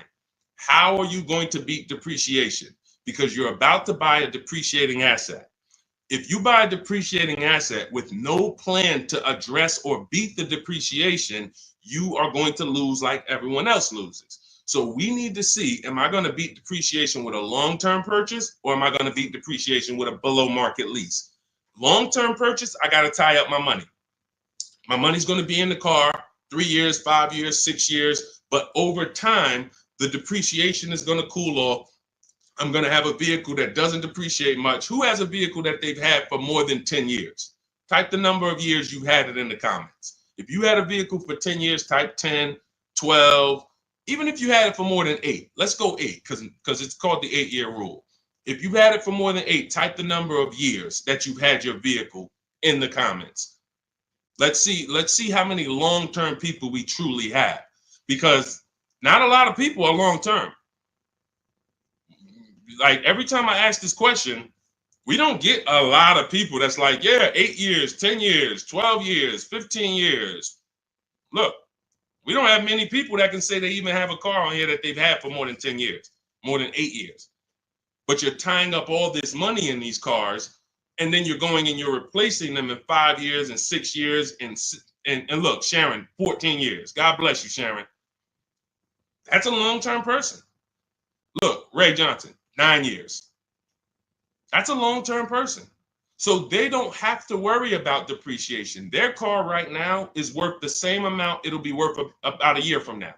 If Ray's car is worth $9,000, a year from now, it's going to be close to 9. He's beat depreciation. So if you're not buying cars to beat depreciation, you shouldn't be buying them, because you're not going to beat depreciation in the short term. You can't. It's impossible. The only way to beat depreciation as a short-term buyer is to get below market leases, because you're never tying up your money in that car. Not regular leases, below market leases. Big difference. Go ahead, Dolan. I see we had a question come from TikTok. Let's throw them up.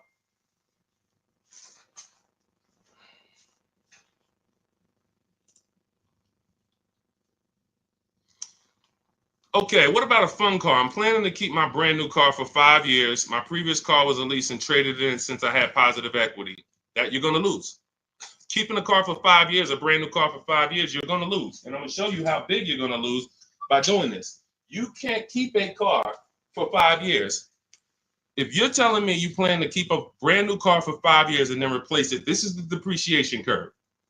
This is the depreciation curve. You're going on a sliding board. Whatever you paid for this car, let's say you paid $35,000. In 5 years, that car is going to be worth $17,000. maybe 15,000, depending on how much you drive.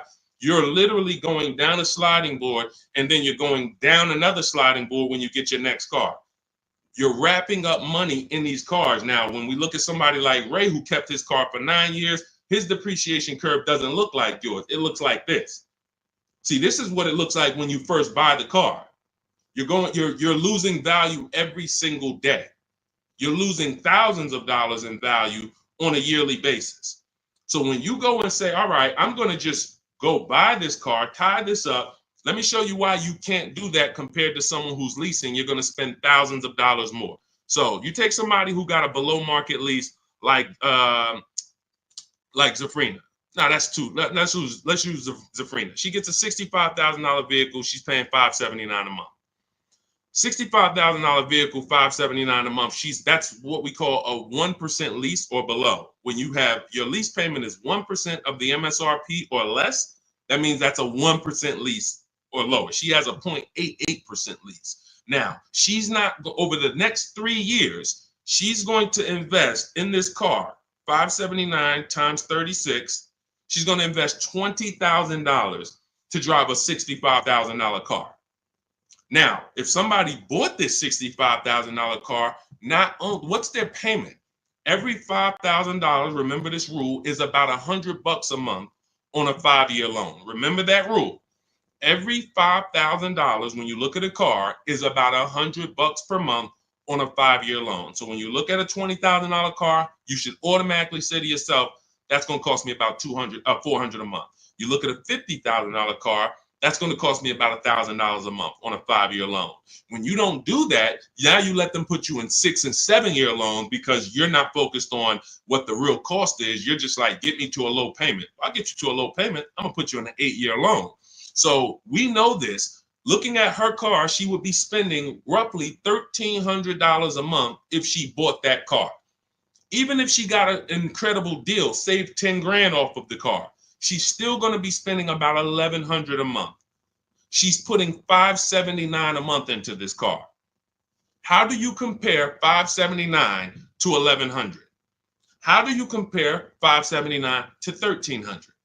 Let's say she bought a used version of this car. So instead of $65, she found a used one for $40. Every $5,000, $100, that's an $800 a month payment. How do you compare $579 to $800 for a used version? You can't. So when you're out here listening to people who've told you don't lease, they don't understand depreciation and they don't understand how to get below market leases. These are not regular leases. In order to get below market leases, you must employ competition. You must get at least 5 offers because every dealer's price is different. So when you walk into one Nissan dealer and they tell you it's $600 a month, you don't walk out and say, hey, Nissan's charging $600 a month. No, Nissan of Bay Ridge is charging $600 a month. But this Nissan deal over here might be at $500. This Nissan deal over here might be at $420. You need to stay at home, get multiple offers. You can do this my way through email using the systems in my book, or you can do it your way, calling around and get multiple offers. But once you see how different these offers are, you'll realize how many dealers have been ripping you off. And 80% of them do this. 80% of them, their best offer is not going to be below market. They're going to make a certain amount of money or they won't sell the car to you. But we find the ones who will. All of this is in my new digital book, Cars from Home. It's called Cars from Home, 7 Steps to Saving Time, Money, and Avoiding Dealerships. You can get a copy for 75% off for the next 30 minutes in my TikTok bio, my Instagram bio, the YouTube comments, or the Facebook comments. You'll have everything we teach step by step. You can Google the book, Cars from Home. It's already 5-star rated. We've already got tons of people using it, talking about it. And this is what I want for you. I don't want you paying above market or market value like everyone else is paying. You need to be paying below market value. And the only people that pay below market value are people with strategy. Okay, so I would tell you, Kitty Cafe, the first thing you need to be concerned with is actually leasing and not buying. You said you were a leaser. See, and oftentimes people who go from a lease to a purchase, I'm sorry to say you didn't get a good lease deal. Because if I'm paying, think about what Zafrina's paying. Let's continue to use Zafrina as an example. If Zafrina's paying $579 a month, for a $65,000 car. $579 a month only gets her about $28,000. Let's call it $30,000 on a loan. So for her to go and get the same $579 payment, she's going to only have about $30,000 to spend on a car. If she goes with a 6-year loan, maybe she can get like a $33,000, $34,000 car. That's it. That's her loan. So she's going to have a hard time going from a $65,000 vehicle to a $35,000 vehicle. Most likely she's going to get something used. It's going to be older, and she's going to be like, why? I'll just keep leasing. But if she was paying what other people are paying for this same Jeep, which is probably, I would say a lot of people for the same Jeep would probably be paying about $800, maybe $900. People with no strategy, they're probably paying $900 a month to drive this $65,000 car. It's easy to justify. So they're paying $800-900 a month. Then yeah, she might say, well, maybe I'll just buy something because I'm paying almost $1,000 a month to lease. But that's the difference between a below market lease and an average lease. There's a big difference. All right. Go ahead, Dolan. Next question. The leasing versus buying thing is really what's hurting a lot of you. The leasing versus buying thing and the not getting below market leases. There's so many bad things about what's been out here with leases. It's horrific. I spend every day putting out information trying to dispel this. But I realize there is so many voices that have told you guys things, but here's the thing. I talk numbers and I show numbers. If you pay attention, the people who tell you about leasing never talk numbers. They never show you numbers. All they do is rent. Leasing is renting. Leasing limits you. You limit, they pick your mileage. You pick the mileage. It's so much bad information. But I've been leasing since I'm 22 in the car business. Got my first lease, Pontiac G6, $20,000 vehicle. I was paying $256 a month for it. Meanwhile, I had a friend, they're paying almost $500 for a Toyota Corolla. We both got a car for about the same time. They're paying $500. I'm paying $256. I'm seeing what they're going through with their car breaking down, getting older, because they kept the car for a while, getting older, and now I'm on my second car paying a low payment. And as a young person, you don't want a $500 payment. I didn't need a $500 payment when I was 22. Just had my daughter. I needed that $256 payment. They had just had a family too, but they got to come up with $500 a month to drive about the same price car. The Corolla and the Pontiac G6 at that time were about the same price. You can't justify to me in any way that makes more financial sense. There's nothing you can say to me unless that person's going to keep the car, pay it off, and then keep the Corolla forever. If you're going to keep the Corolla for 10 years and then you pass it down to your daughter or your son, it's their first car, and now you just got an extra car, that's a different story. You shouldn't be leasing if you're that person. But if you're a 5-year, 6-year owner, 7-year owner, and you're just paying these high payments, you pay your cars off, and then you go back into another finance, you're just overpaying. You're throwing thousands of dollars out in the garbage, and there's no way around it. You put me against anybody. You put me on the stage with Dave Ramsey himself, the guy who has programmed thousands of people never to lease cars, and you give me 15 minutes. I don't need 2 hours with Dave. I don't need to debate you for 2 hours, Dave. If we're not talking about investing in mutual funds, you do a great job there. We're talking about the financial aspects of below market leases. Let me show you what a below market lease looks like. Let's consider what a person who buys their car is going to pay versus the person who gets a below market lease. Let's look at the resale values of this person who buys their car. When they go to trade that car in, what they're going to get back. And let's look at the net money they have lost compared to the person who got the below market leases. I will prove it to you in 10 to 15 minutes. And are you willing to tell your millions of people that you have programmed incorrectly because you know nothing about buying cars?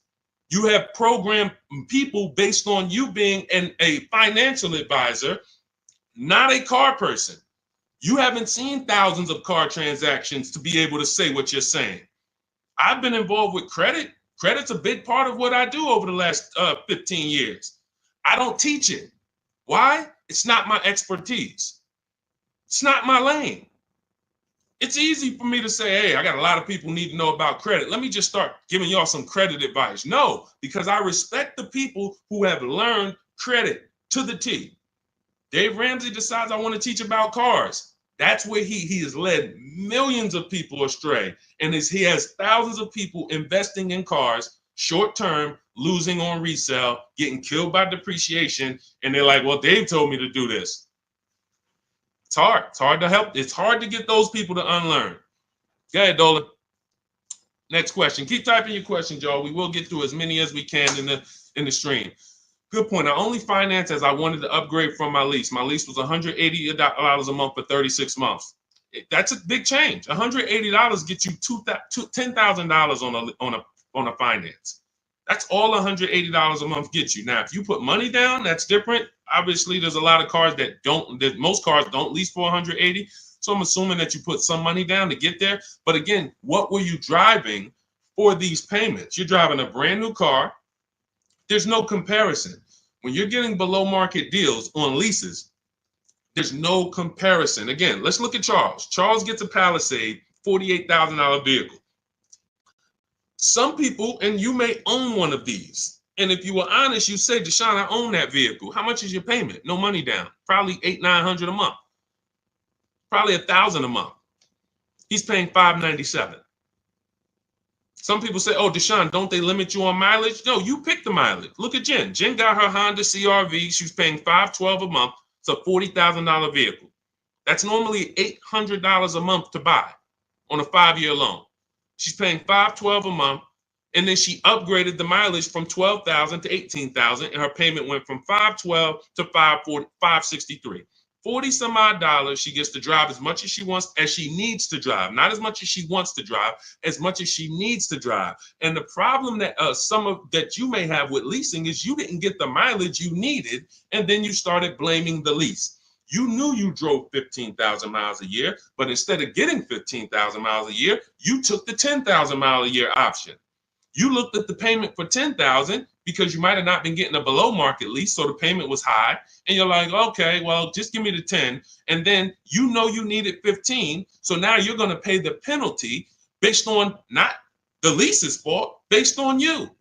You could have paid $45 more per month, got every bit of mileage you needed, and then you could have enjoyed your lease hassle-free, dropped it off in 3 years, no problem. So people are blaming the lease for their lack of understanding about how they don't pick the mileage for you on the lease. You pick the mileage. We got people who drive 25,000 miles in lease because they don't want to keep their cars tied up and have that depreciation on a car they own.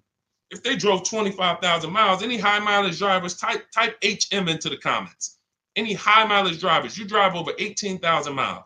If you bought your car, tied up that money in that car, and depreciated it with high mileage, that car is going to be worthless in 3 years because you put 75,000 miles on it, and then you come back to replace it, and you have 15 grand of negative equity, and you wonder why. You depreciated the car. Meanwhile, when I was at Hyundai, I worked at Hyundai as a manager for 6 weeks. I had a guy who came in, he was dropping off his lease. I learned something incredible. I said, car had 72,000 miles on it. I said, you leased this? He said, yeah, I used to buy. I stopped buying because I would always have negative equity. I only lease now, 25,000 miles a year. I drop it off every 3 years, get me a new one. I'm in sales. I looked at his lease contract and I saw that his payment was less than $200 a month more than what a normal below market lease on that Sonata was. If a normal below market lease was $350, he might have been paying like $550, $525. It wasn't $700. He was paying a couple dollars more, but he could drive 25,000 miles a year, drop that thing off, never have to worry about negative equity. Mileage doesn't stop you from leasing. It's not about how much you drive. It's about how long you're going to keep the car, because a below market lease is how we beat depreciation or long-term ownership. Nothing to do with how much you drive. You pay for the mileage whether you buy or lease. Doesn't matter. Go ahead, Dolan. Keep typing your questions, y'all. We'll get through as many as possible. What's up, Ashley? What's up, Kenyari? What's up, Boss Babe? Ashley, good to see you. But I made my wife lease a brand new electric Equinox, $350 per month, and no sales tax. The $180 was a 2021 Corolla lease before the chip shortage for $3,000 down. Solid, solid. These are the things that you don't want to get away from until you're ready to keep a car long term. If you are leasing and not keeping cars 8 years, keep leasing. Make sure you're getting multiple offers so that you can get these below market leases, so that you're not paying these prices on the commercials that you see with $5,000 down and all of this tax that's not included. We are getting below market leases, and in order to do that, you must get 5 offers, at least 5 offers. Now you get these below market leases, and you keep doing that until you are ready to buy something. Because as Cafe just said, if he's paying $3,000 down, $180 a month, somebody who bought that Corolla is paying $3,000 down, $500 a month, because a Corolla is probably about 25 grand now. So that's a $500 a month payment with their taxes that they're paying when he's paying $180. This is not, look, for a brand new electric Equinox, he's paying $350 a month. This is someone else who knows how to get great lease deals, whether he's negotiating for them or whether he's calling around getting multiple offers. It doesn't matter. He's getting prices that you are not getting. And that's the prices we get. You want to understand that all prices aren't the same. There's below market price, there's market price, there's above market price. Above market is for the people with no strategy. You just walk in and you sign the deal. You might say no one time, and then the next offer you sign it. Market value is for the negotiators who are trying to feel for the bottom. You don't know where the bottom is, but you say, hey, take $2,000 off, we got a deal. Give me invoice price, we got a deal. You're paying market value. You're not getting anything special because there's hidden money, rebates, incentives that you don't know about. There's markups in the lease contracts, in the money factor, money hidden, you don't know about. And you'll never know about it until you get multiple bids. But below market price is reserved for the people who are shopping multiple dealers. We do it from home, getting multiple offers, and now you're paying $350 a month for a car that other people are paying $600 a month to own. You cannot justify pulling up in the same car and one of you is paying $350, one of you is paying $600. But the one who's paying $600 says, well, I'm going to own this. But by the time you pay it off, you're just going to turn around and get another car and do it all over again. So you never win, ever. It's a bad way to move. Go ahead, Dolan.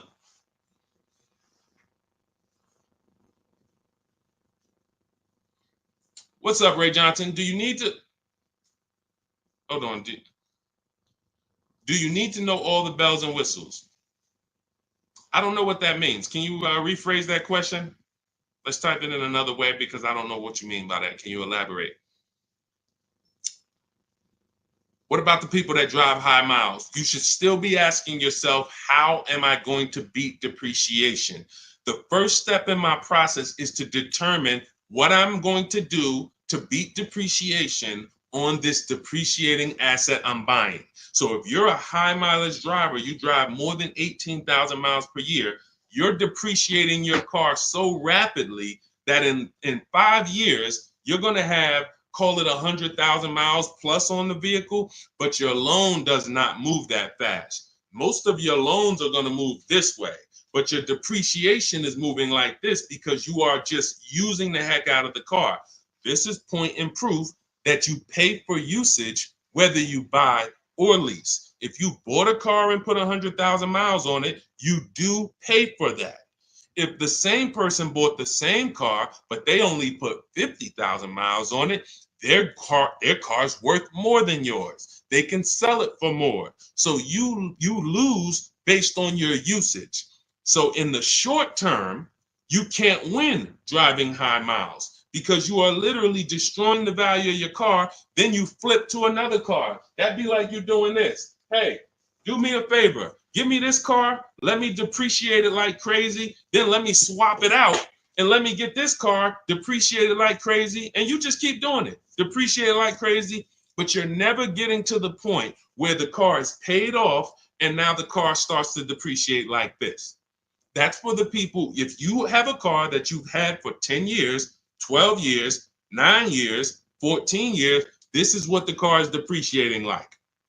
You're losing a little bit every year. If it was worth 9,000 this year, it's probably worth 8,200 next year. You beat depreciation. And that's when you enjoy, this is the benefits of ownership. This is what I call in my book, the reward stage. You don't get here without long-term ownership. And if you're not built for long-term ownership, that is okay. But what you should be doing is doing what my client who was in Hyundai did, doing your high mileage lease, shopping for a below market lease, and then driving the mileage you need and dropping off your car in 3 years and going and getting a new one over and over again. You're never tying up your money in these cars. If you're going to tie up your money in these cars, you better have it in there for the long run. If you're going to tie up your money for 5 years in a depreciating asset, you are losing money in depreciation. Like you can't get it back. That's why you're never happy with what the car is worth. When you come and find out what your car is worth, you're like, I can't believe that's all you're giving me for my old car, because you're thinking about how much you put into it. Long-term owners like this, those of you who have cars that you kept for 12 years, you're not thinking about the resale value, right? Right or right? You're like, Sean, I got so much money out of this car. I had this car, man. The transmission went out. I put a new transmission in it. I got my money out this car. That's the benefit of buying. And if you're not buying, you should be if you're not getting there, you should be shopping for below market leases, never tying up your money in these cars to begin with. It's only two ways. Get out the middle. It's three people: long-term keepers, short-term leasers, then it's the people that's stuck in the middle. You buy your cars, trade them in. You lease the car, you buy the lease. Stuck in the middle. Go ahead, Dolan. All of this is in my new digital book. If you're like, Deshaun, there's no way I'm going to remember this. You can get my new digital book. It's called Cars from Home, 7 Steps to Saving Time, Money, and Avoiding Dealerships. It's already 5-star rated. Thank you to everyone who has rated and reviewed the book on Goodreads. We appreciate you. You can get your copy. It's normally $97, but for the next 30 minutes, you can get your copy for $24, which is 75% off if you get to my TikTok bio, my Instagram bio, the YouTube comment link, or the Facebook comment link before the 30-minute timer hits zero. After the timer hits zero, price does go back up to $97, and it's worth every penny of $97. This book will be the top 3 most valuable books in your library. And when I say valuable, I mean the books that save you money.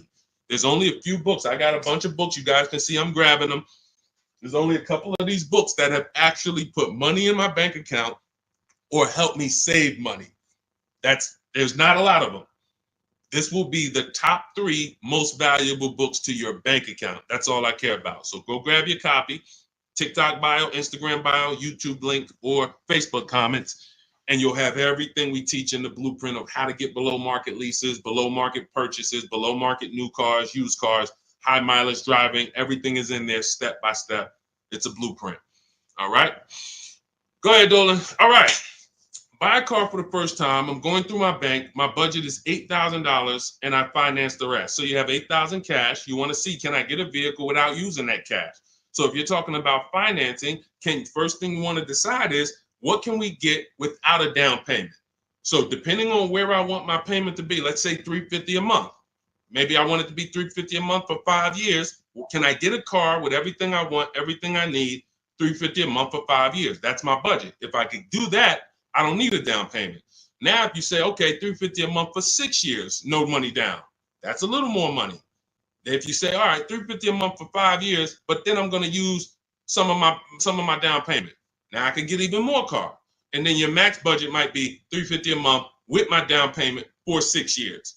See, all of those numbers didn't change, but the terms changed and what you bring to the table changes. That budget doesn't change, but you don't realize if I get a car for $350 a month for 5 years, I paid less than if I get a car for $350 a month for 6 years. So these is how we budget. I actually have a tool in my book called the Perfect Budget Calculator I created, where you put in your preferred down payment, you put in any equity you have from your old car, you put in your max monthly payment, you put in the average interest rate, and it'll give you up to 6 goals that you shop from. So when I went and got my used Infiniti truck, I had 6 goals. One of them was no money down 5 years. Next one was no money down 6 years. Third one was money down 5 years, money down 6 years. Then the fifth one was money down and the equity I had from selling my old car. And then the sixth one was money down, equity, and 6-year loan. See, there's multiple ways to budget where you don't go over your max. But I find the problem is when we budget with our max in mind, I only want to spend $500 a month, $500 a month, $500 a month. You usually go in and you spend what? $600, $550. You're putting $1,500 on a credit card because you didn't calculate the taxes. The tool in my book, the Perfect Budget Calculator, calculates the taxes in your state. So you don't go in and say, oh man, I didn't know there was another $3,000 in taxes and fees. Who's had that happen? Oh man, I thought we was making a deal, but you forgot about the taxes and fees. See, all of this stuff you don't realize should be normal in a complex financial transaction. But what they've taught you in the car business is to just treat car buying like you're buying a TV because it makes them very rich. I've been in the business for 14 years. I sat next to people who I know shouldn't be in the business, but they're not going to get them out the business. They make a lot of money for the dealerships. They'll always have a job. Even if they get fired here because the customers start complaining, they'll go there and they'll say, hey, look, I made 300 grand at my last place. Oh man, when can you start? These people are always going to have a job. So when you look at the industry and say, okay, if this is what the industry is like, what do they care about me? They don't. The 20% of dealers who get up every morning and they do the right thing. They want to beat their competition. They're honest. They want to make sure that they're giving you the best service. It's 20%, 2 out of 10. You're going into your local dealer and you're buying from them, not realizing that's an 80% dealer. All they do is make a lot of money on their customers. If they can't make a lot of money on their customers, they won't sell the car. And you know what's beautiful about the car business? For those of you who are wolves and sharks and evil, it's not about the customer winning. It's about you making the customer think they won. I'm going to say that again. For those of you who are like, what business could I get into where I can make 200 grand? And I don't need to have morals as long you are trained to make the customer think they won. And that's all it's about. If that's why you start high and you come down. If you know your price on your car is $600 a month, you start at $800. This is what the worst people do. You know that the full price for your car is $600 a month. When Mr. Jones sit down, hey, Mr. Jones, all right, we got a great proposal for you. Great news. We're going to make you a great deal today. Your payment's $790 with $2,000 down. What? That seems like a high for this car. The car's only this. That seems real high. And then I didn't even want to do any down payment. All right, so you didn't want to do a down payment. So, all right, look, if I could get the down payment out, your payment would go from $790 to now it's $840. No down payment, though. What's more important than you, the payment or the down payment? No, well, both. But what's more important? If you had to pick one, well, I really don't want to do any money down. All right, so right now we're at $840. Where can we agree? I'll talk to my manager. Where can we agree that you'll be happy? Because I want to make you happy, Mr. Jones. Nah, I mean, I'm thinking of paying I really wanted to be at $500, Mr. Jones. I understand. Where'd you come up with that number? I just thought I'm looking at the car. I'm thinking, 500 seems fair, but follow me, Mr. Jones. You're looking at this car. You know where the demand is. You know there's no cars around. This is all stuff that's not true. You don't know where the demand is because you haven't shopped. There's no cars around. You don't know that because you haven't shopped. But these guys we are absolutely trained to, if you want to use your powers for evil, it is very easy to get you. That's why we don't shop that way. I would never send you in to deal with people who negotiate every day for a living like this. Your power is being at home, having multiple dealers compete for your business, and that's how people like Tasha get these deals. Thousands off on a brand new car, only 1-year-old car. This is how we got grandmothers who do this. Look, India, ridiculous deal on a Toyota. Look, Hyundai, $365 a month, no money down. 2024 Hyundai Elantra, limited, with the leather in it. She didn't get that going in negotiating. You can't. But from home, that's where the power is. That's why our entire system is called Cars from Home. I can sit here and walk you through why you can't win. I don't care who you are. So when I'm telling you, you have to change the way you shop. When people say there's no deals, they're right. To you, there's no deals. To someone who doesn't have shopping strategy, doesn't know how to put dealers against each other, there are no deals. But to people like us, we've been making deals. Let me show you, Bonita. Let me show you a pandemic deal.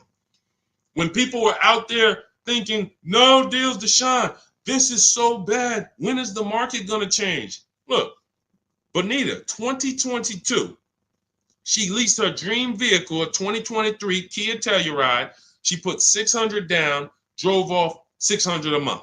She gave him $600, drove off. No money down lease.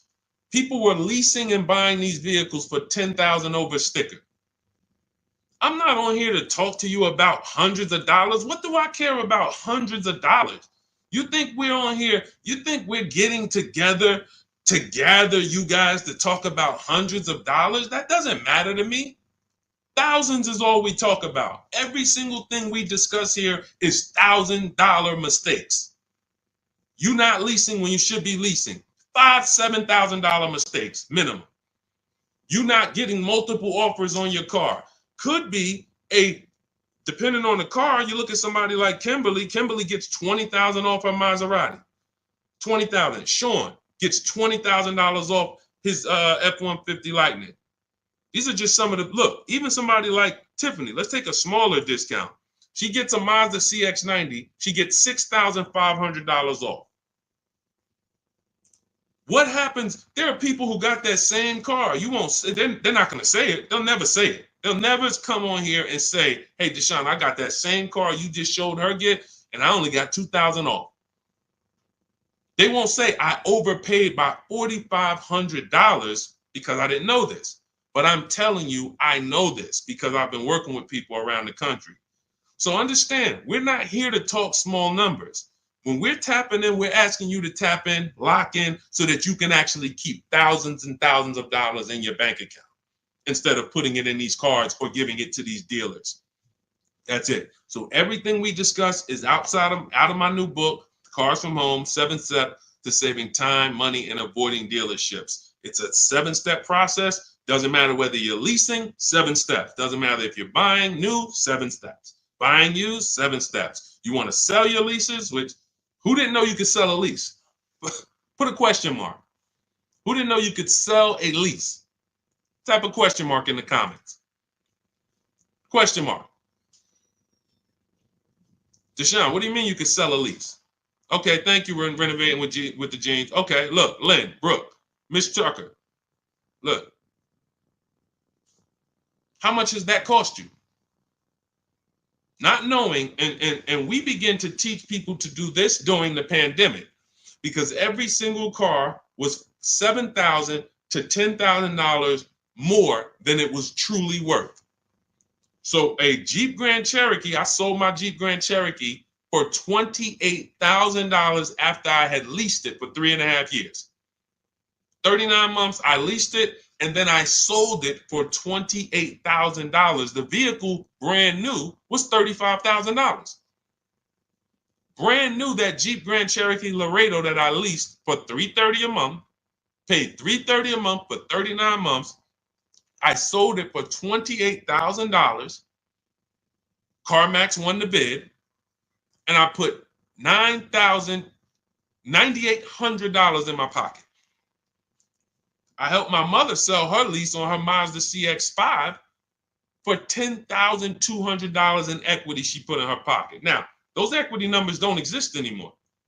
That was a once-in-a-lifetime seller's market, well, so far in our lifetime. So far. There's people who still want that. They still are basing, and you may know people who are like, hey, well, I'm going to buy this car and I'm going to flip it because I bought a 2019 Mustang and then I sold that Mustang in 2021 and got all my money back. Try that again. You're going to lose everything. It's over. It's over. That was a limited inventory, global shortage, chip shortage. Everything's worth $7 to $10 to $12,000 more. Those who cashed out won. Those who cashed out at that time won big. You can look back over history, and I helped a lot of people do that. You can look at my videos.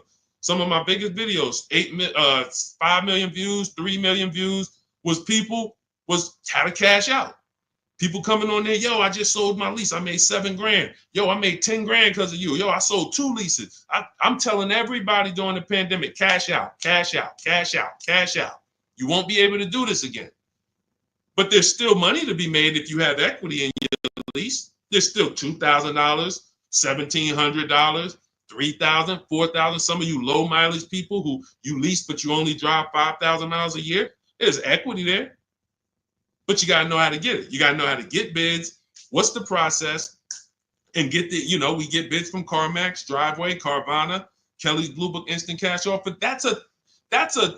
What is that strategy alone worth? Just the cash out, just the equity assessment, step 2 in my process is worth.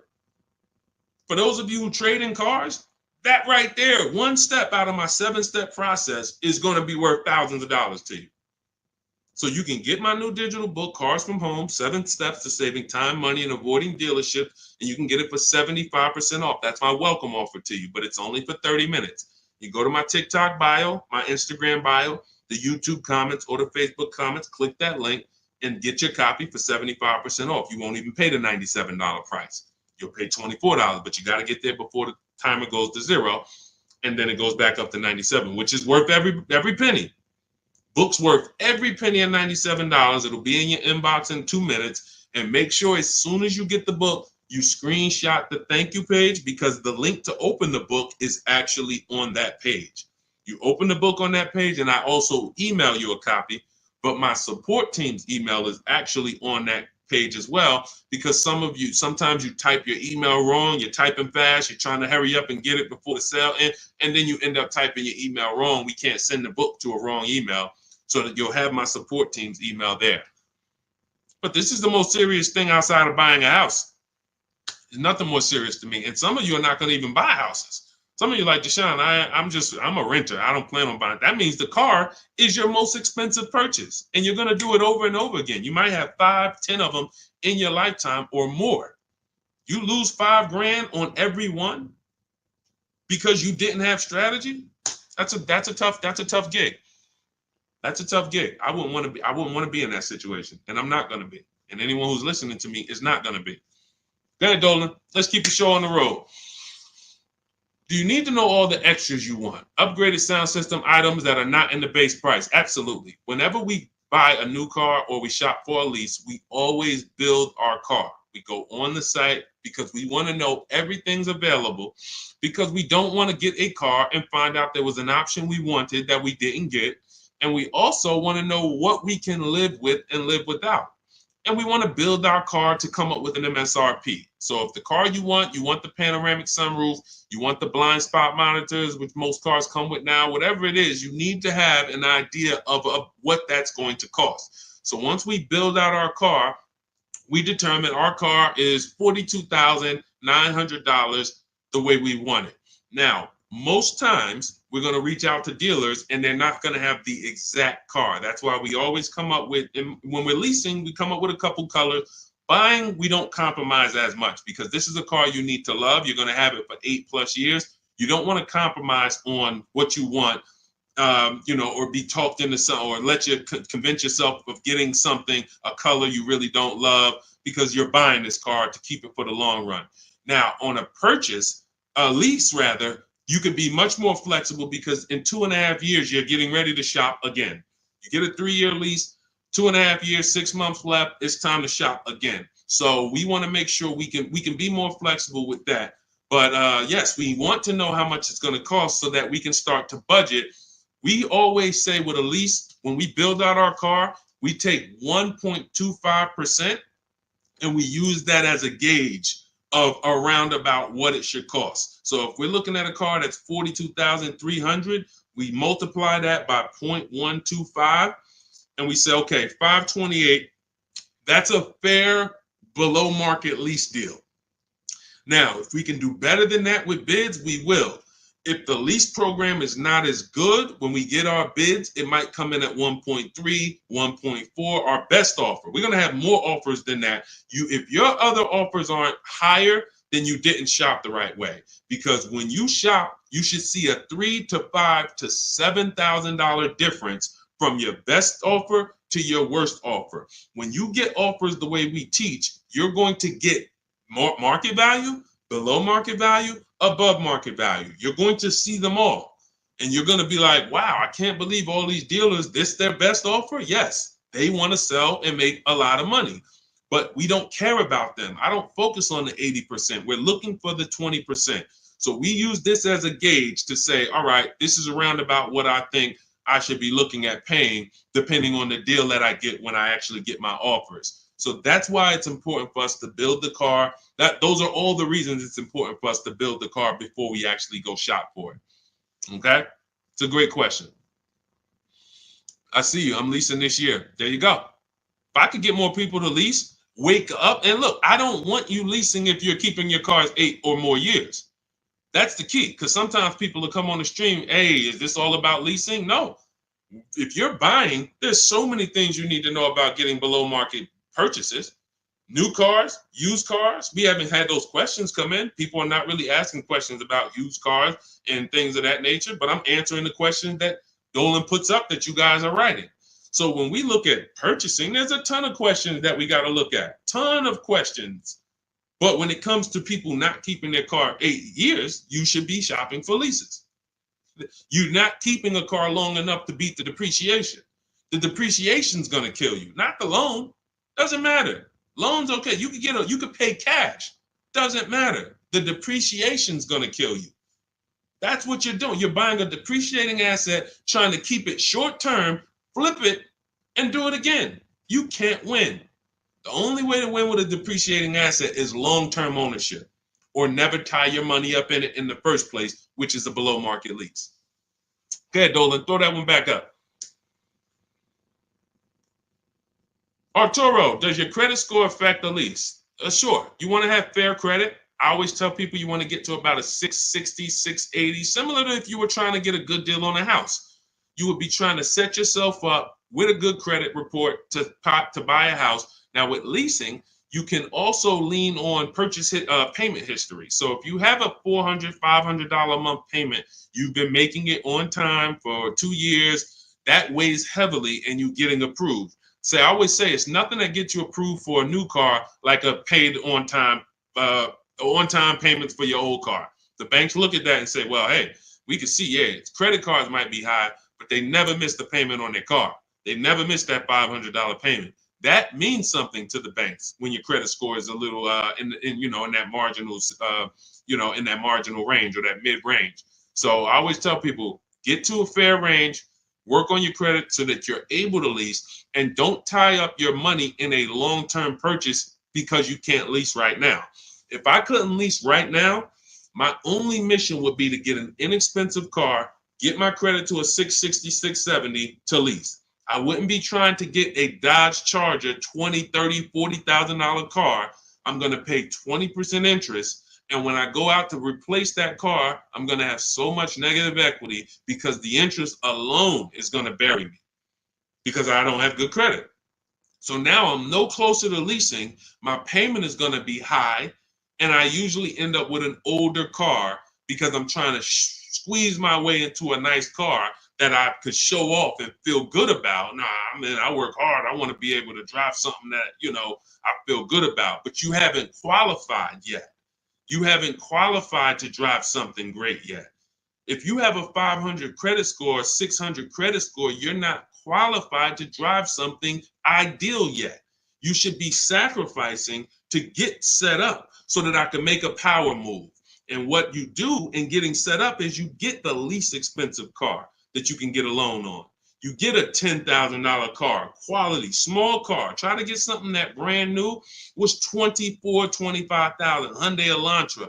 Get yourself a smallest car that you can qualify for, and you have minimal payments, $200, $250 a month payments. You pay those payments on time. You make sure it's a quality car. and you go and you make a move for a lease once you've established yourself. Or you can just do what other people do and say, you know what, who could get me in this brand new whatever, or who could get me in that, used Mercedes? And you're going to lose in every way. The quality of the car is not going to be ideal. The loan is going to be out of control. The interest is going to be great, ridiculous. You might not get a great price on the car because you come in looking desperate.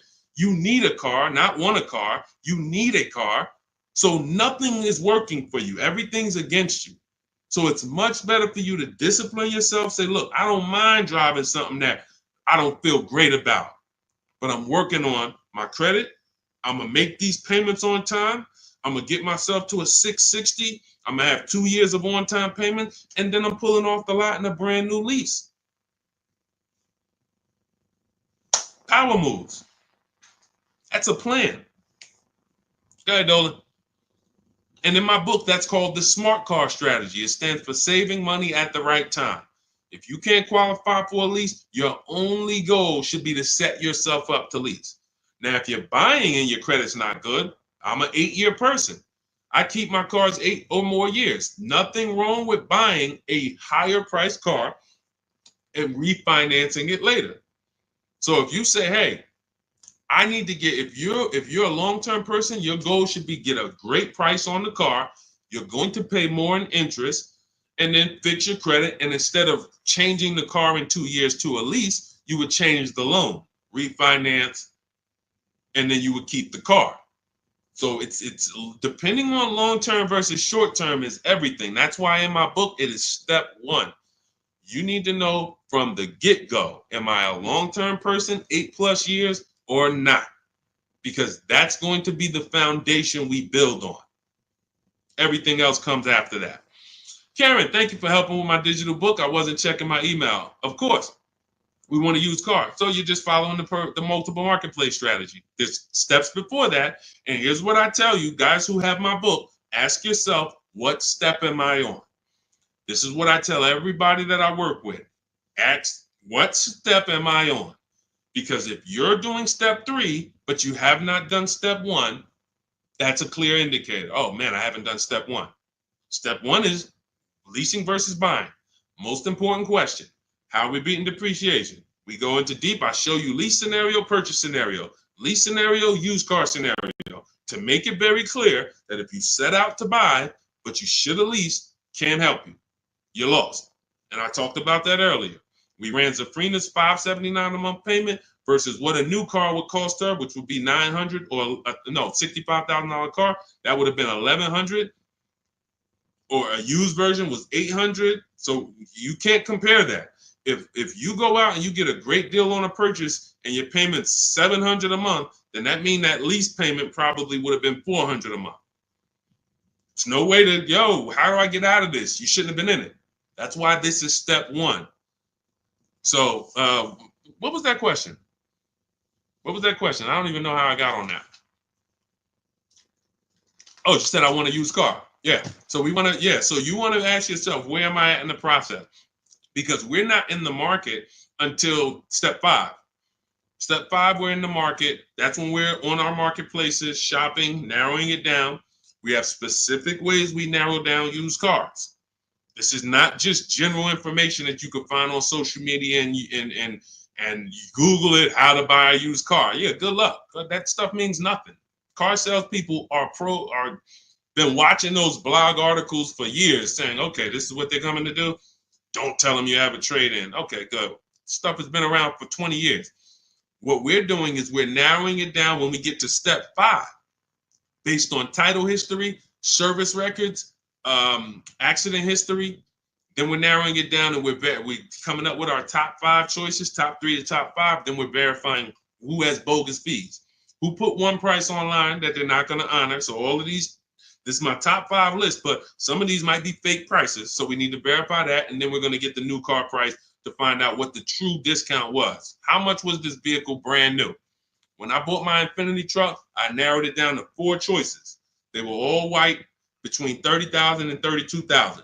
Sounds similar. They're not. You're looking at 4 white Infiniti trucks between $30,000 and $32,000. Similar miles, all 2020s. They were 3 years old at the time. Looking at all three, whoa, these vehicles look similar. Once I got the brand new price, I found out one of them was $46,000 brand new. The other one was $48,000 brand new. The other one was $52,000 brand new. And the one I ended up getting was $54,000 brand new. Big difference. See, so what seemingly was close was nowhere near close. The furthest apart was 54 to 46. It's an $8,000 difference between the least expensive one and the most expensive one. But without the brand new price, you don't know that. You're choosing the wrong vehicle, thinking, oh, I got a good deal. No, the good deal was that other one that you didn't pick because you didn't have the brand new price. So that's step 5. But we got plenty of things we do before that to verify the DNA of the vehicle, check the data. And look, let me be clear. It takes me 90 minutes to buy cars. I'm not putting a system together that takes days. I'm not going to do it. It's not necessary.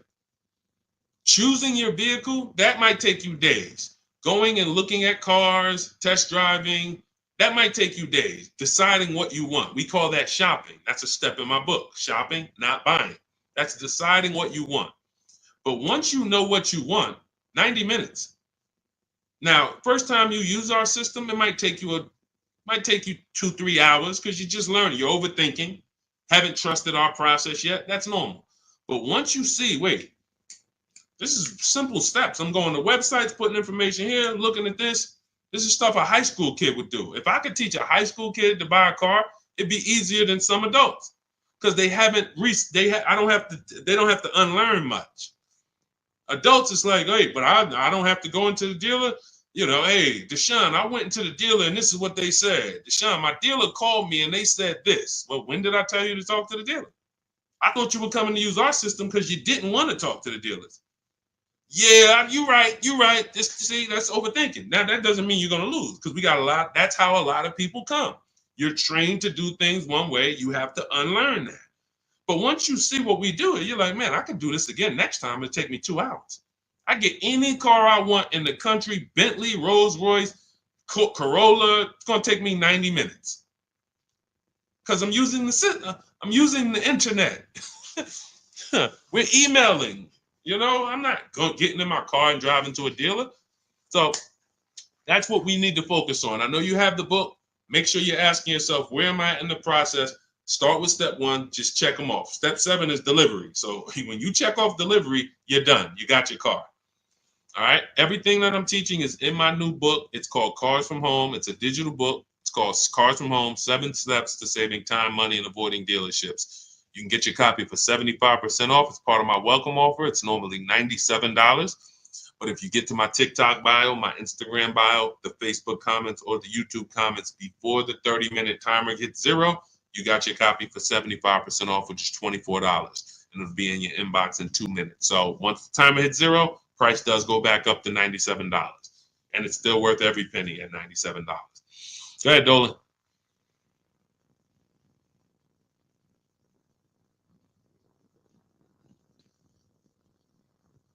Dolan, you there?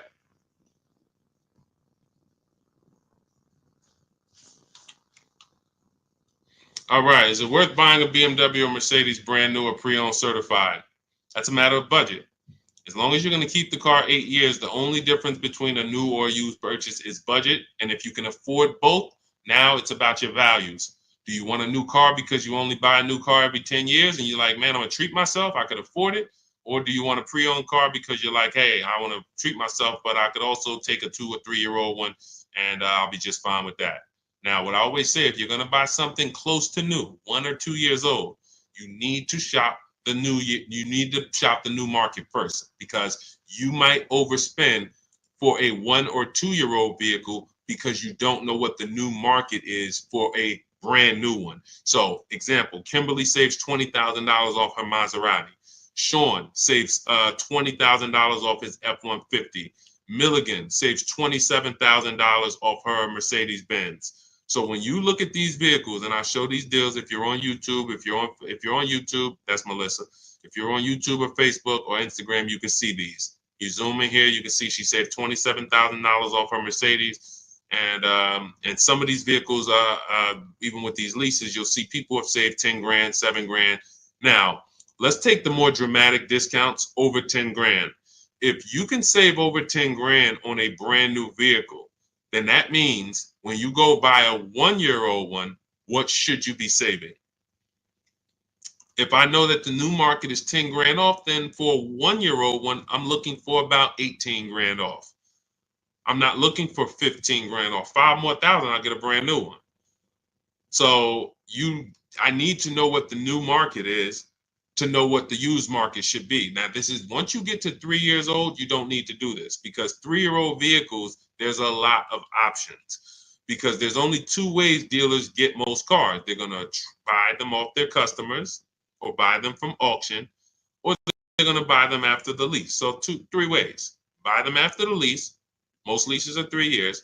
They're going to buy them from their customers. Most people don't trade their cars in 2 years. Or they're going to buy them from auction. And most people are not getting rid of their cars in 1 or 2 years. So you don't have a lot of options to choose from. You have limited competition. And when you have limited competition, you have a high chance of overpaying. But if I shop the brand new market and I see, wait a minute, on this car, brand new, I could get $20,000 off. Now, some of you might say, wow, if I could afford, I'll just get a brand new one. If that's the market, because I didn't know that the discount was going to be that big. But once you see this, okay, I know I can't pay more than on a used one. See, somebody who would buy a 1-year-old F-150 Lightning, truck's normally $70,000, $73,000. So they might look at a 1-year-old one for $55 and be like, wow, that looks good. Thank you, Renovating with the Gene. They might look at it and be like, okay, wait, this is a 1-year-old vehicle and you asking $55,000 for it? That sounds good. Because it's brand new. How much is it brand new? Well, 73 brand new. Whoa, that's a big discount, man. All right, yeah, I ain't gonna even argue with you. Let me get that. Not realizing that the brand new market on that vehicle, the person saved $21,000.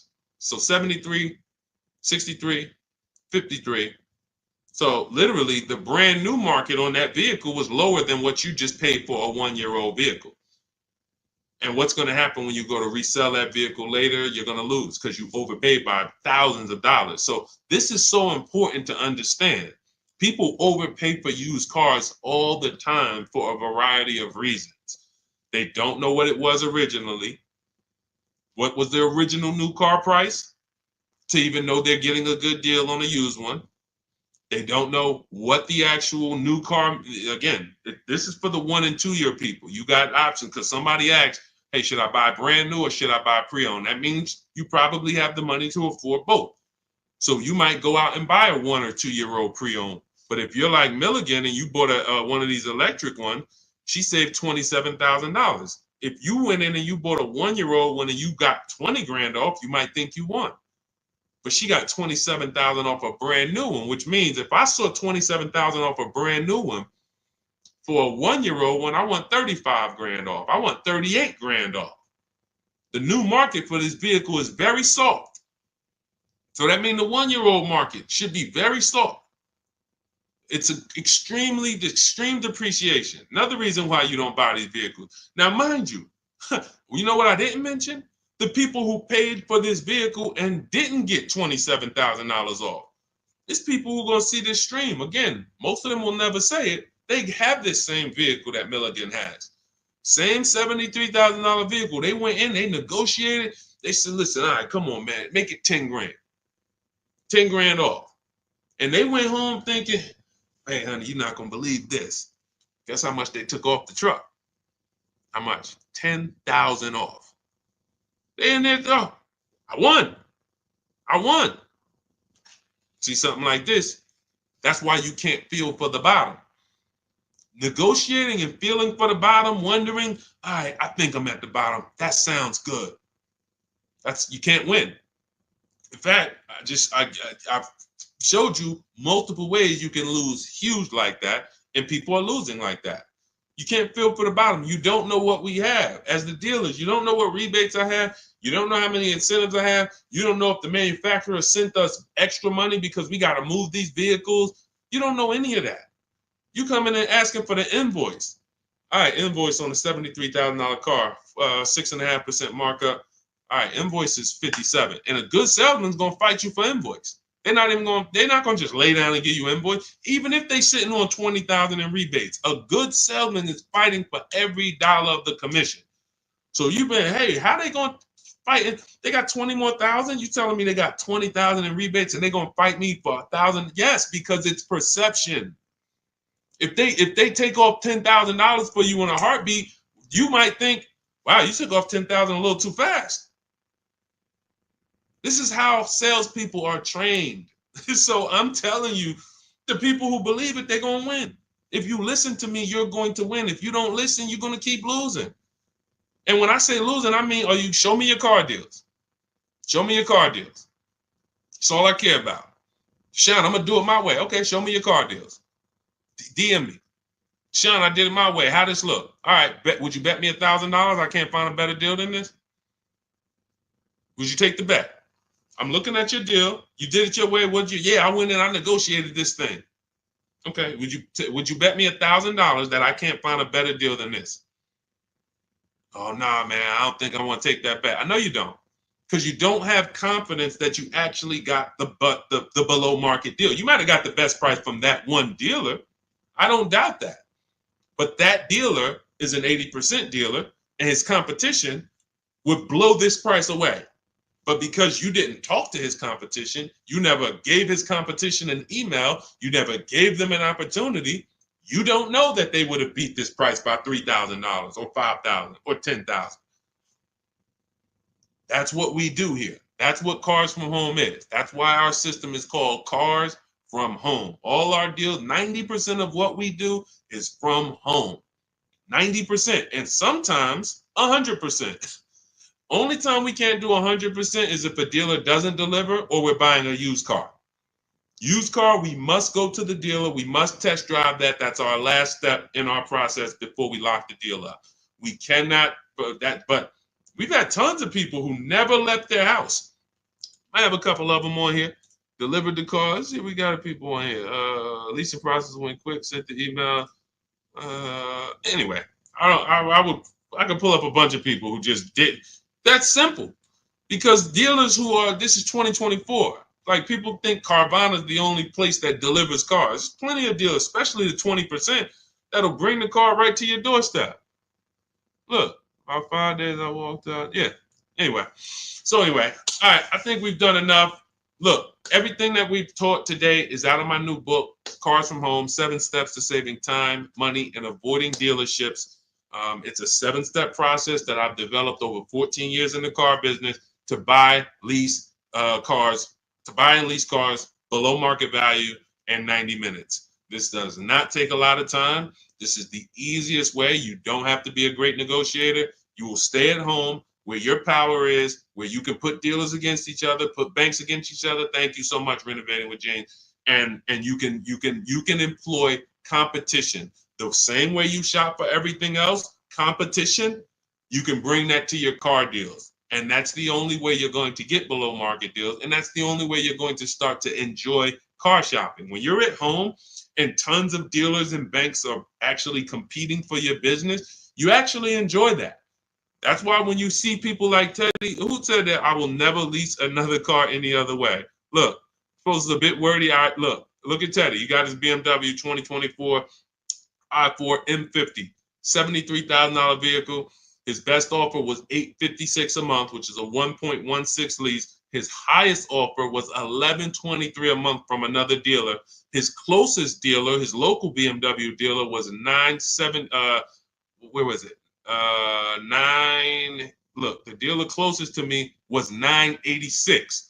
His closest dealer that he probably drove by and saw the car and said, man, all right, I'm gonna work with them one day, $986 a month. He ends up paying $856, over $130 less than his local dealer. But he did it from home. And he said at the beginning, I will never, I repeat, never lease another vehicle any other way. Now, had he bought the car and got $10,000 off, he would have said, I will never buy a car any other way. The Cars from Home way is how you are in control, how you feel like the prize. And when that 20% dealer wins your business, you feel like you won. You know you won. So, all right, let me get out of here, y'all. Grab your copy as my welcome offer to you of Cars from Home. 7 steps to saving time, money, and avoiding dealerships. 30 minutes only. You can get it for 75% off, which so you won't pay the normal $97. In my TikTok bio, my Instagram bio, click the picture of me, the YouTube link, or the Facebook link, and grab your copy. As long as you get there before the 30 minutes is up, you got it for $24, and you'll have everything step by step. You don't have to remember any of the things we've spoken about over the last hour, 15 minutes. You don't have to remember them because you will have the blueprint step by step. Leasing step by step, buying step by step, selling leases, selling your cars. We never trade cars, getting out of negative equity. All in there, high mileage driving, everything in my 14 years of experience is in that book. All right, so I look forward to you guys using it. Make sure you send me your success stories. Write me emails when you make your deals. Let's continue to 30 minutes now. It's only available for 30. Now, it's available forever. $97 is the price. Normal price of the book is $97. But for 30 minutes, you can go to my TikTok bio and you can get your copy for $24, which is 75% off. All right. God bless you guys. I'll see you soon. And keep unlearning, keep relearning. Thank you. Thank you.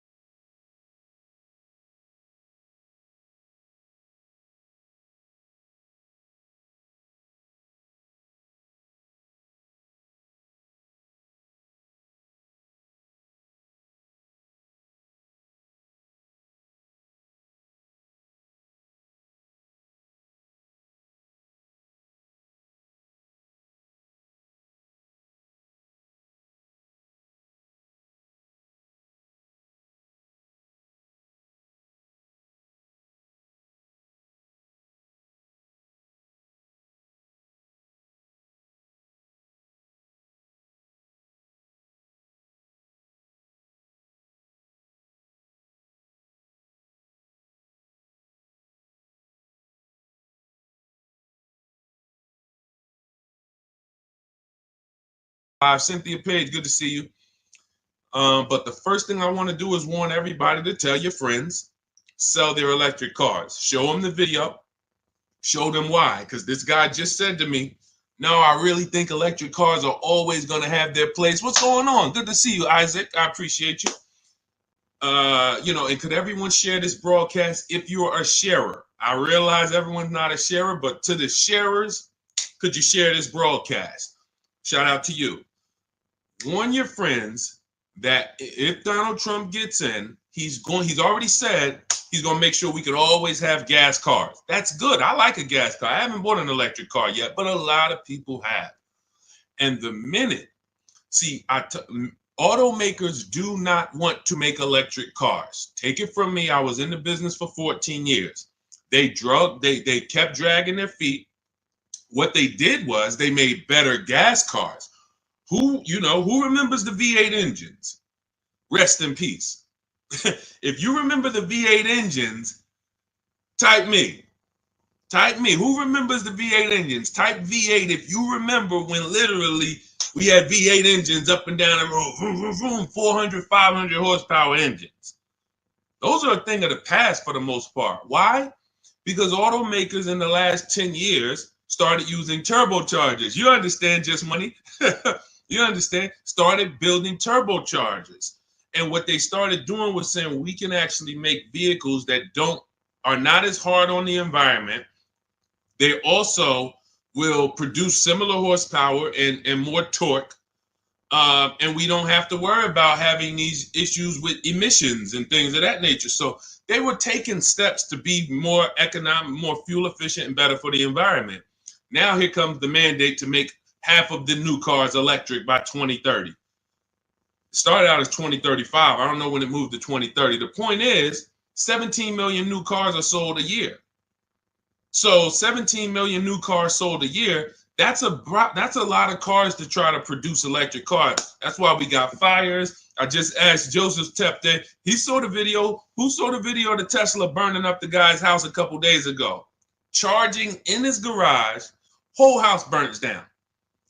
Why don't they want to make these cars? Too much liability. Too much liability. If they can escape that, They'd love it.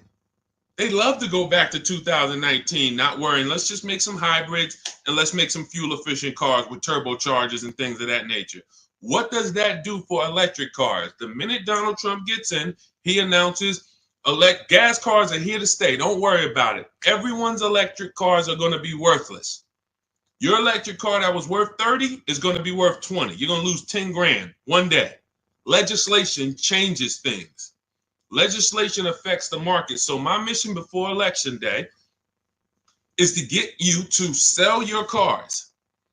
And if you're watching this as a rebroadcast, sell your car. Sell your electric car. Get into a gas car if you own your electric car. Go to CarMax, Driveway, Carvana, KBB Instant Cash Offer, AutoNation, and Car Gurus. Get your 6 cash offers. Sell these cars. You won't be able to. You will not be able to. You're going to be so far underwater. The market's going to be so soft. It's already soft. Google Tesla depreciation. See, I don't want to tell you guys something. Keep typing your questions. We're going to get to the question, but this is a warning, and most people are not going to take it. Most people, just like when I warned people in 2022, do not go out and buy these overpriced cars. Learn to shop so that you're not buying used cars that are going to be worth half because they were selling them all through the pandemic. 80% of dealers were selling used cars that were just 10, 20 grand more than what they should have been selling for. I told them, don't buy these cars, shop around. Now what we got? Thousands of people around the country who are $20,000 upside down, can't get out. I realize though, but if I could help 10 people, if 10 people say, Deshaun, you know what? My man told me, sent me your video. I sold my Mach, whatever it is, Ford Mach. I got out of that thing right before. I'm glad. If we can help a couple people, God bless us. Sell your electric cars. You won't be able to very soon. And if you're going to keep them till the wheels fall off, then it doesn't matter. If you're going to keep it till the wheels fall off, it doesn't matter. But if you're planning on replacing this thing in 2, 3, 4 years, sell now, immediately. Get out of it right now. All right, let's go. All right, we got a couple questions. We're live on Instagram, Facebook, YouTube, and TikTok. And, we'll be live for probably at least 45 minutes answering all types of questions. For those of you who don't know me, I'm known as Deshaun, the Auto Advisor. I spent 14 years in the car business. Now what I do is show you how to make dealers bid for your business. Every dealer has a different price. All cars are cookie cutter. No matter how much you like a car, there's 100 of them in this country at minimum. Even the most rare cars, Bentleys, you have 20, 30 of them around the country that you can shop around so that you can see. But if you use online tools like the tactics I'm going to tell you in this live, you will save thousands of dollars. You'll get below market deals on leases, new cars, purchases very, very easily. Very easily. All right. So feel free to ask your questions. Let's get to it. I see we got a couple that came from TikTok. Dolan, you want to bring the first one up? All right, let's go. I drive a lot of miles. Is it worth it to get a leased vehicle? That's a great question. If you're a short-term person, if you're keeping your cars till the wheels fall off, no. If you drive 25,000 miles a year, but you're keeping that thing for 10 years, that's only 250,000 miles. You get a Honda, Toyota, there's several cars that will go 250,000 miles. No need to think about leasing. It's all up to if you're going to keep it 8+ years. You do not need to. Who keeps their cars on average more than 8 years? Type me. If you keep your, and listen, some of you who are new here, you may not know how we do here. We use our keyboard. Listen, I know there's lives where you just sit back and you watch the person's telling jokes or, just talking. We dialogue here because this is a finance channel. So we spend a time dialoguing. So stay close to your keyboard. That's how you're going to get the most out of what we're doing. And that's how you're going to save the thousands of dollars on your car. Okay, I see you, Alton. All right, I see you, Amanda. Okay, if you keep your car more than 8 years, don't think about leasing. If someone in your house is keeping their car more than 8 years, they should not think about leasing. Doesn't matter how much they drive. Just get a quality vehicle, get a below market price, keep it long term. You're going to win. If you're not keeping it more than 8 years and you are putting high mileage on your car, you are losing more than anyone because your car is worth less depending on how much you drive. Let's just say you got a car that's worth $30,000 today. You drive average miles. Average miles. What's the car worth in a year? Throw some numbers out, y'all. Throw some numbers out. $30,000 car. You drive it average miles. What is it worth in a year? What does that car depreciate in a year? From 30,000 today, what is it worth next year? Throw a number out. Okay, Amanda, 19. That's fair. That's a little steep, but 18. Okay. Somebody said 10,000. Man, what kind of car you buy? Listen, that's how electric cars are about to depreciate. It's so funny. That's how electric cars are about to be. They're going to be worthless. The investment in the infrastructure isn't worth it. Okay, so now let's just say you have a $30,000 car. You drive it 40,000 miles in 1 year. 40,000 miles. Isn't it worth a whole lot less? Yes. So depreciation is what you're thinking about when you're considering when to lease. And what I teach people, this is step one, is if you're not keeping your car 8 years, you're not going to keep it long enough to beat the depreciation. The depreciation is going to kill you. Now, cash buyers understand. All my cash buyers type dollar signs. Dollar signs. Cash buyers understand because they buy a vehicle. If they went to replace it in 3 years, they see what it's worth. They know what they put in. They know what they're getting back. And they're like, oh, this doesn't make sense. Payment buyers, they don't. Because all you really care about is payment. So they manipulate payments on you, stretch the loan out, 6-year loan, 7-year loan. You don't see how much you lost, and that's why you think you won. But in depreciation, cash buyers will always see how much their vehicle has depreciated. So how do we avoid it? Below market leases. In the short term, if you are not keeping your car long enough to let the depreciation cool off, then you should be shopping for a below market lease. Now, let me show you what a below market lease looks like because you may have never seen one. I'm sure you've seen lease commercials, 3,000 down, 4,000 down, plus tax, all of this. But this is what a below market lease looks like. You take, let me do an average vehicle. Let's take Raphael. This is a Jeep Grand Cherokee. Pretty popular vehicle, common vehicle. 45,000, let's call it a $46,000 vehicle. She got it for $549 a month. 1.19% of the MSRP, no money down. She gave him her first month's payment. She drove out of there. That's a below market lease. Let me show you another one. Look, India. She got a new Hyundai Sonata Elantra. 2024 Hyundai Elantra Limited. 36 months, $365 a month, no money down. That's a below market lease. So the key, there's 3 prices, whether you buy or lease. There's 3 prices you can pay. Market value, that's for negotiators. They're going to feel for the bottom. They're going to try to get to the bottom, but they won't ever know the bottom. So they're going to pay market value. Above market values for people who just can't negotiate at all. You just kind of close your eyes and can't wait to get it over with. And then below market value. Now, how do we get below market leases and purchases? Competition. Very simple. Competition. Putting dealers against each other, buying cars like we buy TVs on Amazon, multiple offers, multiple options while we sit at home and let people bid and compete for us.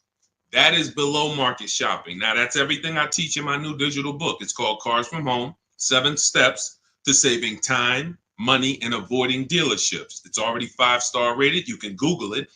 You can get a copy of it as part of my welcome offer for 75% off. It's normally $97, worth every penny. You can see all the reviews. But if you get to my TikTok bio, my Instagram bio, the YouTube comments, or the Facebook comments before 30 minutes is up, you can get yours for $24. That's 75% off. So you go activate your link, click the link in those bios or in the comments, and you can get a copy for 75% off. And you'll have everything I teach in a step-by-step way to getting these deals. But for sure, to just sum up your question and keep typing your questions, everyone, we'll get to as many as we can. If you're not keeping your car 8 years, you should be shopping for a below market lease, no matter how much you drive. Only caveat is if you're doing Uber or something where you can't predict your miles, The more miles you drive, the more money you made. That's a different structure. But it's just if you're in a sales job or you're a realtor, no question about it. Leasing is for people not keeping cars 8 years, as long as you get a below market lease. Go ahead, Dolan. Next question. I see y'all running up the likes on TikTok. Shout out to everybody double tapping the screen. Let's go. Every time you hear something you like, if y'all keep double tapping the screen, y'all keep running those likes up, we appreciate you. And, shout out to the people who really support the movement, not the people who check into the broadcast, the people who support the movement, the sharers, the new followers, the people who tag their friends, the people who double tap the screen, the people who hit the like button. Shout out to y'all. We couldn't do this without you. We appreciate you. Banana Phone, 10,000 down, 725 credit. What car should I get? It's a lot of them out there, man. Pick one that you like. And first things first, decide how are you. You already have the credit to buy or lease. I would really consider, see, that 10 grand down is how people, that car, if you don't buy a car right, which means you lease it, you buy it, but you should have leased, that 10,000 is going to be absorbed into that car. It's literally going to be sucked from your bank account into the car. You're not getting it back. You're not getting it back. So I'll give you an example. If we look at Zafrina got a $65,000 vehicle. No, that's Teddy. Let's use Teddy. $73,000 BMW he got. He put no money down. His payment's $856 a month. He used our system. We contact 25 dealers. Now, you can do it your way. You want to call around, talk to managers, get offers, that's fine. I just recommend you get at least 5 offers because what we've seen, I've seen this, been in the industry 14 years. I've been helping people online for more than 3 years now, all around the country. 4 out of 5 dealers are overpriced. So once you get your offers, you need to get at least 5 for you to get the below market offer. But now he comes and he gets $856 a month, no money down. His highest offer was $1123 a month out of all the offers he got. He said he got 10 offers from home. That's why our system is called Cars from Home. We don't need to be in dealers to get below market deals. So if he had bought this vehicle, even if they gave him a big discount, instead of 73, let's say he got it for 63. Let's say he got 10,000 off. Let's round it up to 65, even though the taxes will be more than that. Let's round it up to 65. Every $5,000, I need my people who know this to get ready to type this. Every $5,000 that you borrow on a loan is about how much per month? Every $5,000 that you borrow on a loan, and I'm going to hop on Instagram because I want to see these comments. Thank you, Anthony Austin. Shout out to the people who tapped in. So check this out. If it's $100, it's $100 per month.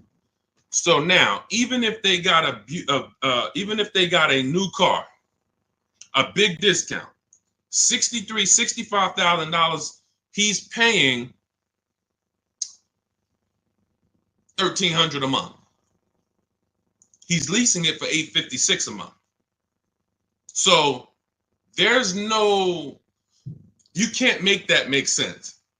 There's a saying, it's taken off the last couple of years that math is not mathing.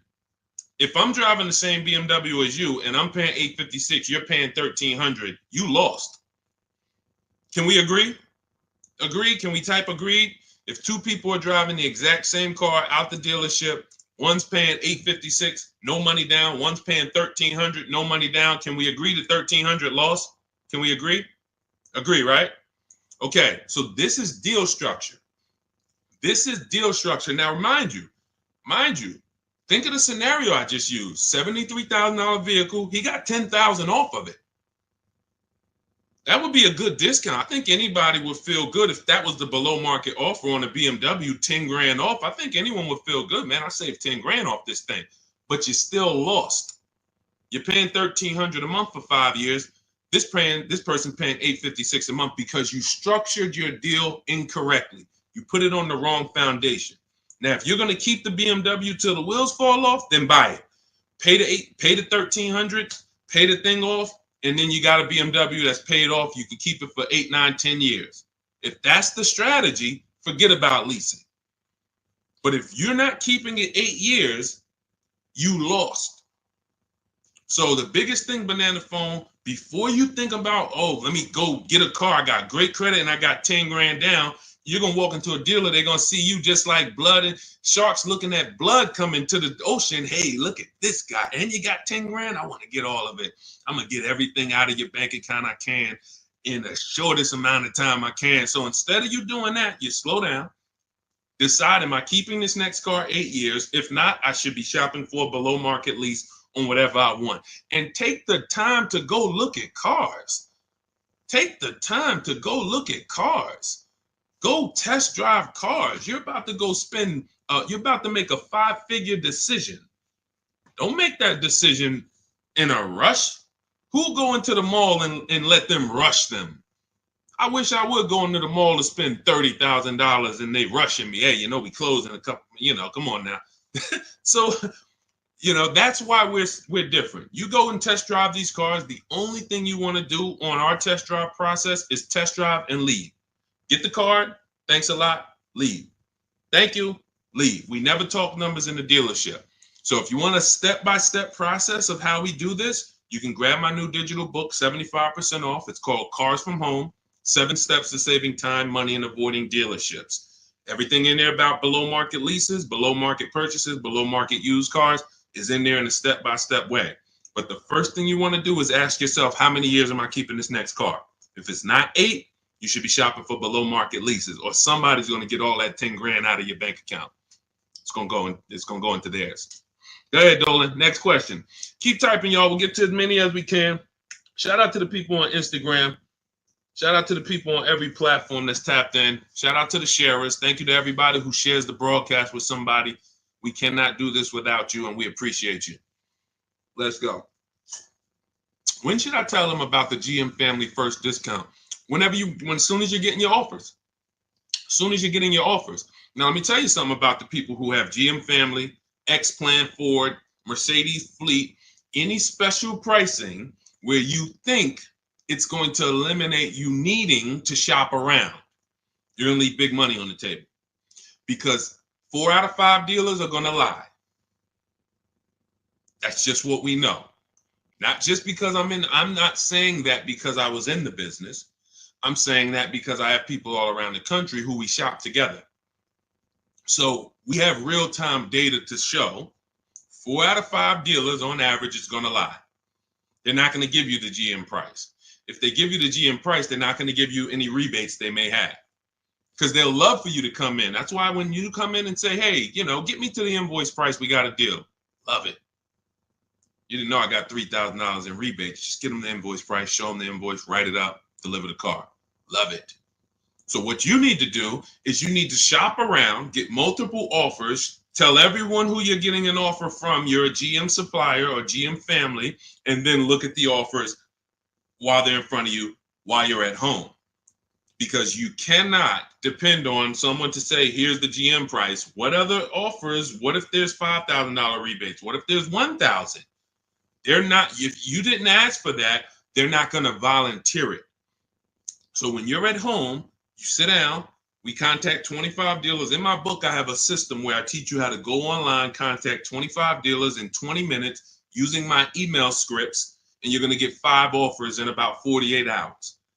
It's constant. It's a system. It's the McDonald's system of car buying. Now, if you want to do it your way, you call around. What I'm telling you is get 5 offers because that's the only way you're going to prove to yourself that dealers are overpriced and you need to get 5 offers. See, like we said about Teddy's deal, his best offer on his BMW is $856. His worst offer is $1,100 plus. That was a dealership consciously wrote, hey, Teddy, that's our best offer, man. $1,100 plus a month, which means they ain't worried about selling that car to Teddy. Somebody else walks into the dealership and wants that BMW, they're going to sell it to them for $1,100. They'd rather not sell it to Teddy because they know someone's going to pay us $1,100 for this BMW. Unfortunately, some person who doesn't know what they're doing, they'll call him a sucker. Some sucker's going to come in here and pay this. This is our price. We don't care if Teddy doesn't want to take it. No problem. Someone else is going to pay it. So this is why we must shop around, because you don't know if you're dealing with what we call an 80% dealer, which are overpriced, no matter how much you negotiate, or are you dealing with a 20% dealer? The only way we know that is by looking at all their offers, getting at least 5, and then picking the below market offer. Okay? All of this is in my digital book if you want the blueprint. It's called Cars from Home. You can Google it. 7 steps of saving time, money, and avoiding dealerships. It's already 5-star rated. Thank you to everyone who's reviewed it. And as part of my welcome offer, you can get yours for 75% off. In my TikTok bio, click that link, the Instagram bio, the YouTube comments, or the Facebook comments, and you'll have it in your inbox in about 2-3 minutes. You'll have a permanent blueprint for how to get these below market deals from home. You won't be spending more than 20-30 minutes in a car dealership. And we never talk numbers in a dealership, ever, ever. Never talk numbers. You need to have a deal by the time you get to the dealership. If you're talking numbers trying to get a deal in the dealership, that's never what we teach. We never do it. You have no leverage there. The car dealer has all the leverage, and you're emotional. No matter how much you try not to be emotional, the car's next to you, it's outside, you're emotional, and that's all going to work against you. Go ahead, Dolan. Keep typing your questions, y'all. We'll get to as many as we can. What is a below market lease? 3 prices. Above market value, below market value, market value. What are average people paying? That's not a deal. If you walked into anything, anywhere, and you paid what most people pay or the average price paid, it's not a deal. It's average. Now, if somehow you don't know what you're doing and you're able to get hit with an offer that is above market value, whether it be, they're charging fake fees, or whether it be they're charging a market premium, or whether it be most people get a $5,000 discount, you got no discount, you paid above market value. But below market value is you see all the prices, you see the above market prices, you see the market value prices, you see the below market value prices, and then you pick the below market value. On a used car, there's a range. If I'm looking for a 2019 Honda Accord, there's a $5,000 to $7,000 range people are paying for this vehicle. Same car, similar miles. There's a $5,000 to $7,000 difference. And what we do with used cars is we actually get the brand new price, and that's what really helps us to get the below market value. I was shopping for a used Infiniti. I bought an Infiniti truck almost 2 years ago. 4 white ones I was looking at. They were all about 30 to 32,000. All 4 of them looked similar miles. But I pulled the new vehicle. I found out what each one of them was brand new. That made all the difference. That's in our process.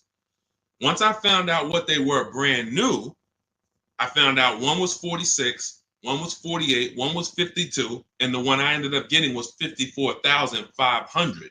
Special edition, cameras all around, all types of stuff in it that the other ones didn't have, but they were asking a similar price, below market. So for that, there's steps to get below market pricing. Below market doesn't happen because you want it to happen. Below market value leases, purchases, they're reserved for people with strategy and people who employ competition. You don't get below market deals by negotiating for them. It's competition. Looking at all the competition, you make your decision. You're probably getting below market deals on your TVs you buy, because you're going to go to Amazon, Walmart, Best Buy. You're not going to, but don't you see, whenever we buy these TVs online, don't we see higher priced TVs? Right? Right? Who's bought a TV in the last couple years? Say last 5-7 years, since Amazon has been it's been bigger longer than that, but who's bought a TV? A lot of people, right? Like, okay, we got a lot of people who bought a TV.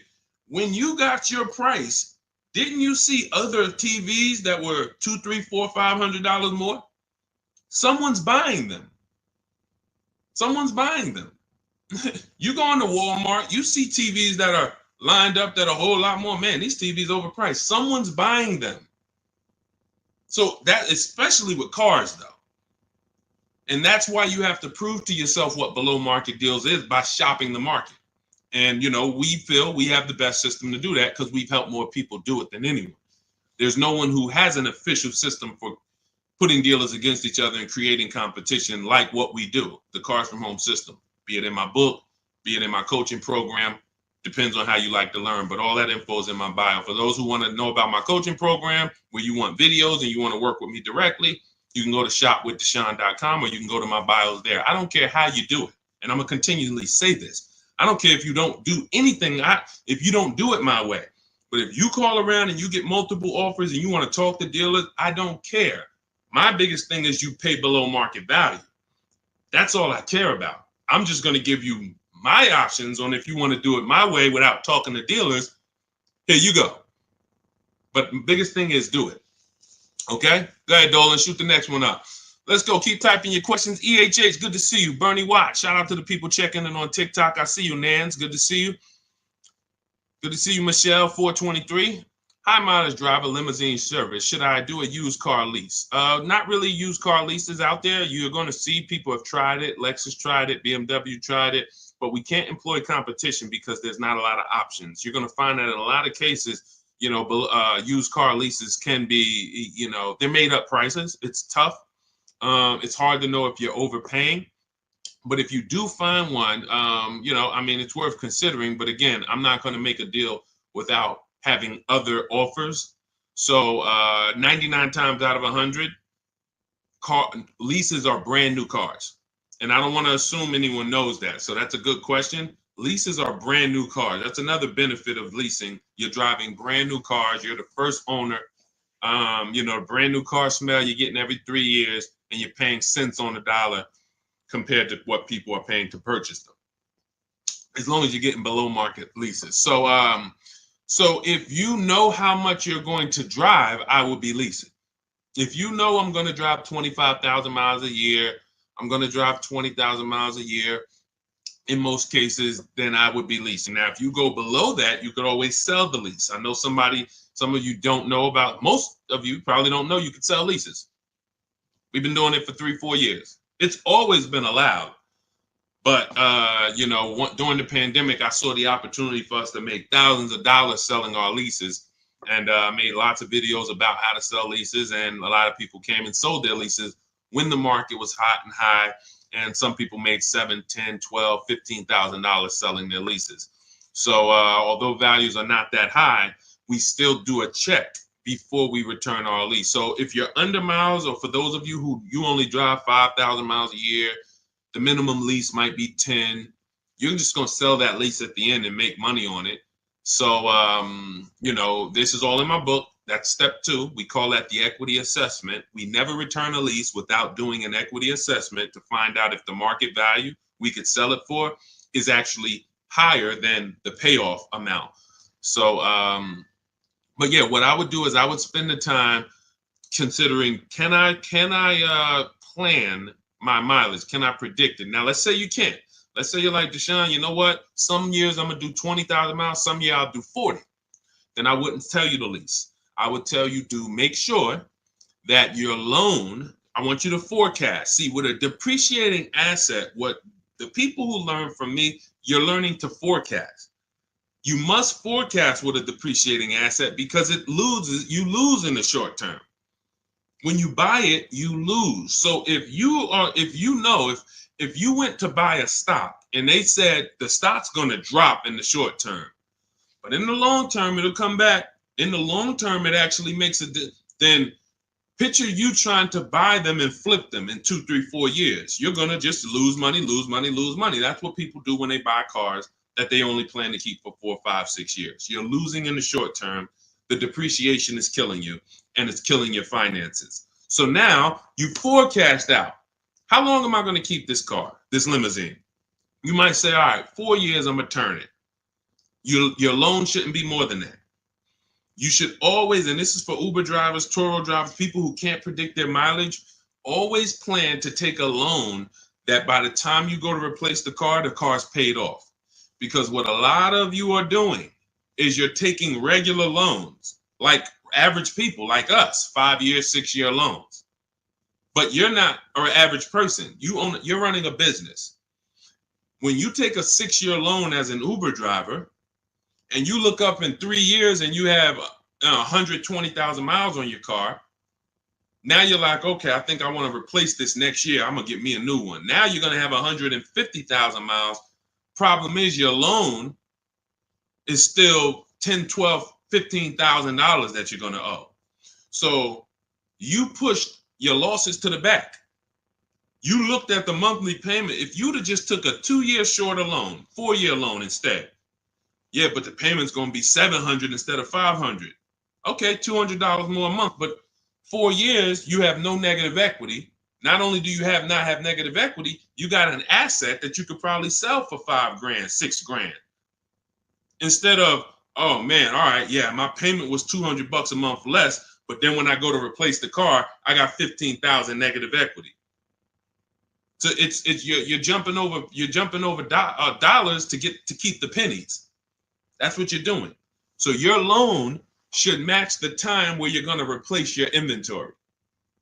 Okay? Good rule of thumb. Go ahead, Dolan. Next question. Carla, thank you for sharing. I see you. Shout out to the sharers. Shout out to everybody running the likes up on TikTok. Appreciate y'all.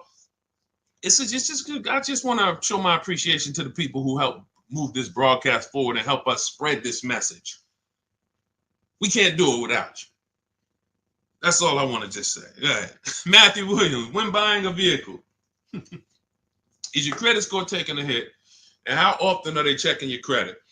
So we teach something called the bank bidding war. In my book, when you get my book, you get the bank bidding war blueprint because I haven't added it to my book yet. I see you, Pool73 on Instagram. We got you. Make sure you pull Pool's question in. Dolan, shout out to the people on Instagram.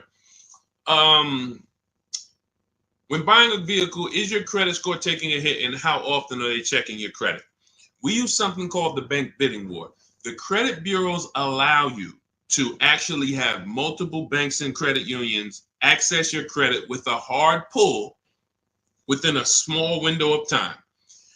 14 to 45 days is what they say. You can Google this and you can prove it to yourself. Now, we don't even want to play with 14 days because I like the idea of making sure if you give me a minimum of 14 days, let's do it in 2 days. Now, they're going to allow you to have multiple people access your credit because they consider that rate shopping. If you're going to get a loan, rate shopping is, I'm going to give Bank of America a chance, credit unions a chance, I'm going to give the dealers, banks a chance, but it has to be within a small period of time. And you cannot go from this dealer, here, run my credit, and then go to this dealer, run my credit. That's not rate shopping. That's car shopping. This dealer here is running your credit, that dealer's running your credit, you're going to get banged out. So what we do is we don't let anyone run our credit until after we've already found the car. See, because the banks don't want you shopping. And my goal is to get you to understand the banks are not your friend. You may think the bank, oh, this is my bank, I've been working with them. Listen, they're not your friend. If they weren't making money on you, they wouldn't be doing business with you. So the money in loans is so big. There's so much money in loans. It's amazing. Why do you think banks are rich? Like, why do you think banks are in the banking business? They don't sell cars, they sell money. So what you want to do is realize that if banks don't want me to shop around, what are they going to start doing to keep me from shopping around?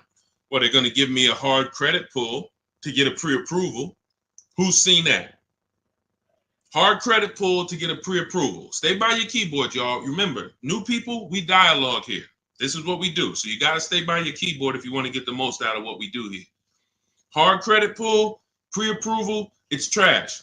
Because now they've actually pulled your credit with a hard pull. The minute they pull your credit, they start the window of the rate shopping window is open. So that means you only have a certain period of time to have anyone else access your credit before that window closes. And those hard, that, you know, if your credit score is going to drop 10 points for that hard credit pull or 8 points, whatever it is, if you do it again outside of that window, it's going to drop again.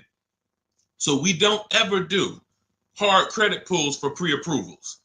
We always need to get a pre-approval with a soft credit pull if it's available. If not, then we use a tool. In my book, I have a calculator I created. It's called the Perfect Budget Calculator. By the way, in that book, I have 5 calculators I created. You can't find them on Google.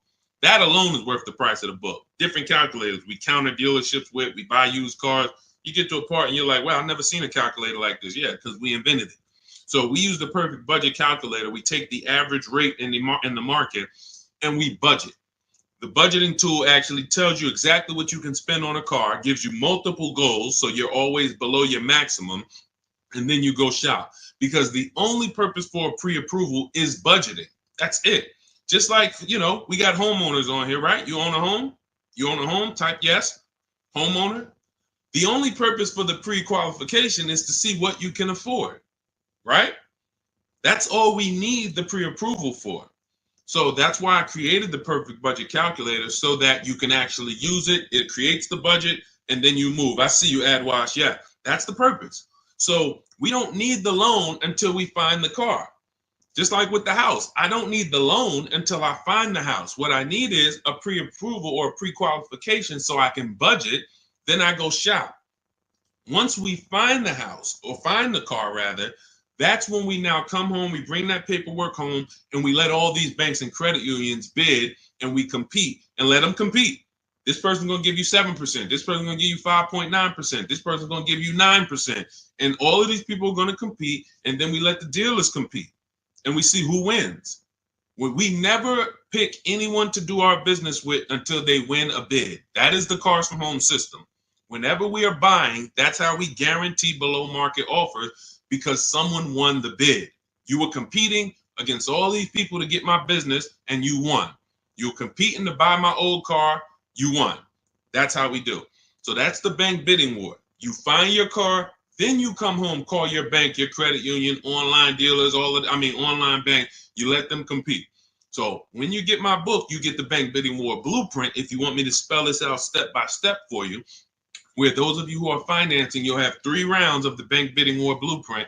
The bank bidding war to make banks compete at various stages, because there's a lot of money and interest. So this is all in my new digital book, Cars from Home, 7 Steps to Saving Time, Money, and Avoiding Dealerships. It's normally $97, but you can get yours for 75% off as part of my welcome offer for 30 minutes only. Go to my TikTok bio, Instagram bio, YouTube comments, or Facebook comments, click those links.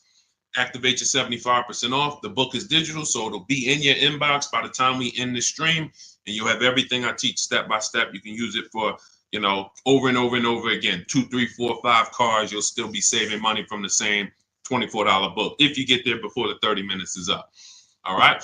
And make sure you screenshot the thank you page, because some of you type your email wrong. You might be, yo, man, I'm trying to hurry up and get this deal. You don't realize you typed your email wrong, and I can't email a book to the wrong email. So screenshot that page so you'll have my support team's email. Just in case that book isn't there in 5-10 minutes, just email my team. Go ahead, Dolan. Next question. Oh, no, pull my man Pulling from Instagram. Did you see him? We got Ingrid too. It's a lot of people on Instagram, so we're gonna try to get to questions from every platform. Do you ever advise buying the lease at the end because you went way over miles originally allowed? Great question. No, I'm gonna tell you why. The moment you lease your vehicle, your contract says what you should bring the vehicle back with in terms of miles. Let's say average is 36,000 miles, 12,000 per year. They have a buyout price based on that, a residual value based on that. So that means at 36,000 miles, they already know this is what we plan to sell the vehicle for on the market when he brings it back. Let's just call it 18,000. Now, 18,000 is based on 36,000 miles. It may not be a good price. That's why before we actually buy our lease, we always do a market comparison. Is the price I'm going to buy my lease for even a below market price? If I could go get a used car that is similar miles, similar condition, similar features, but I can get it for 2, 3, 4,000 less, then my lease buyout price is overpriced. It's over market. So that's step one. We have to do a market assessment before we even consider buying the lease. But here's the bigger thing about going over miles. Just because you put 20 more thousand miles on it, that purchase price of 18,000 is still based on 36,000 miles. So you got now 60,000 miles. You're going to pay the same 18. You can't go to them and say, well, I got 60,000 miles. Can you lower that to like 14? No. So you're taking what in most cases is an already overpriced offer and you actually are buying it on a worse offer because the mileage you're on, if you looked at, again, taking it back to the market comparison that I explained 2 minutes ago, if you looked at what are vehicles like this with the mileage I have selling for, I put 60,000 miles on it. You look around and you're like, whoa, those things are selling for 5,000 less than my buyout. That means the moment you buy that car at the buyout price that's on that contract, you literally lost $5,000 right there because you overpaid for it. So the solution is take the penalty. It was your fault. Now, what do I mean it was your fault? You choose your lease mileage. It's not selected for you. If you need 12, you choose 12. If you need 15,000 miles a year, you need 15,000. You take somebody like Jen. Jen's up on the screen right now. She got her Honda CR-V hybrid. $512 a month. She got a below market lease on this. This is one of the most popular hybrid vehicles in the market. $512 a month, no money down. She adjusted it from 12,000 miles a year to 18,000 miles a year. So she's paying $563 a month, $50 more, but she gets to drive as much as she needs to. She's driving 18,000 miles a year for $50 more per month. So a lot of people who you'll hear talk about their lease experience and tell you don't lease, they took the 512. They would look at the lower payment, never adjust it to what they need, and then they end up telling you don't lease because I got a bill for the mileage. No, you got a bill for the mileage because you signed a contract. You said in that contract, I'm going to use this. You had the option at the time of signing the contract to choose more mileage, but you didn't. And then you went over the mileage you drove, so therefore you paid for that. So I would always take the penalty. You can actually do a deal where you actually shop for a car, and the best offer you find, you can actually have them cut a check to the old company. So let's just say I had a $3,000 bill coming, a $3,000 mileage penalty bill coming. I find a car like, let's say I'm shopping like Zafrina. Let's take Ansley. Ansley right here. He got a $58,000 lease on a 2024 QX60. $554 a month. So that's what we call an under 1% lease. You're driving a almost $60,000 vehicle. You're paying $554 a month, no money down. So let's say I got a $3,000 mileage bill. If I'm Ansley, I'm going to shop, get my best offer, and then I'm going to say, hey, guys, I need you to cut a $3,000 check to my old leasing company because I don't want to pay that mileage. Now, what's going to happen is my payment is going to go up because they need to build that into the sales price, but I don't need to come out of pocket with it. I don't need to come out of pocket with it. Now, if you could come out of pocket with it and write it, some of you could actually do a payment plan if you want to do that. That's fine too. But I'm talking to the people who you're like, all right, I don't necessarily want to come out of pocket with the penalty that I'm going to get for the mileage. So therefore, let me actually go and make a deal. So you could do a payment plan for the penalty, or you could just have the dealer you're going to buy from cut a check to the old company, to the old bank on your behalf. They'll build that into the sales price. But you shop for your best deal first. Before you do any of this, you always shop for your best deal, identify the 20% dealer, and then work with that dealer on structuring, hey, how much would it cost me to just have you? How much would it raise my payment for you to cut the check to them? Okay. And also, we do an equity assessment, Pooh. Step 2 in my book. Call your leasing company, find out what your payoff is. Go to our 6 sites, not our 6 sites. Go to these 6 sites we get offers from: Carvana, Driveway, Kelly's Blue Book, Instant Cash, CarMax, Car Gurus, and AutoNation. Maybe you can sell the car and come out with a lower penalty based on selling the car. Because if you sell the lease, there's no penalty. So, but if you could sell it for 20, but you owe 21, then you just cover the difference and you pay the 1,000. So again, this is how we work with people.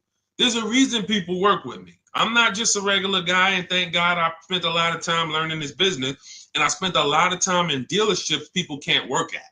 That's really the fact. A lot of the dealers, when I went to Mercedes, Ray Katina, If I hadn't worked at Ray Catena, I wouldn't know this. I went from being a GM salesman to Ray Catena said, listen, if you're going to work here, we don't have finance managers. You're going to be the finance manager.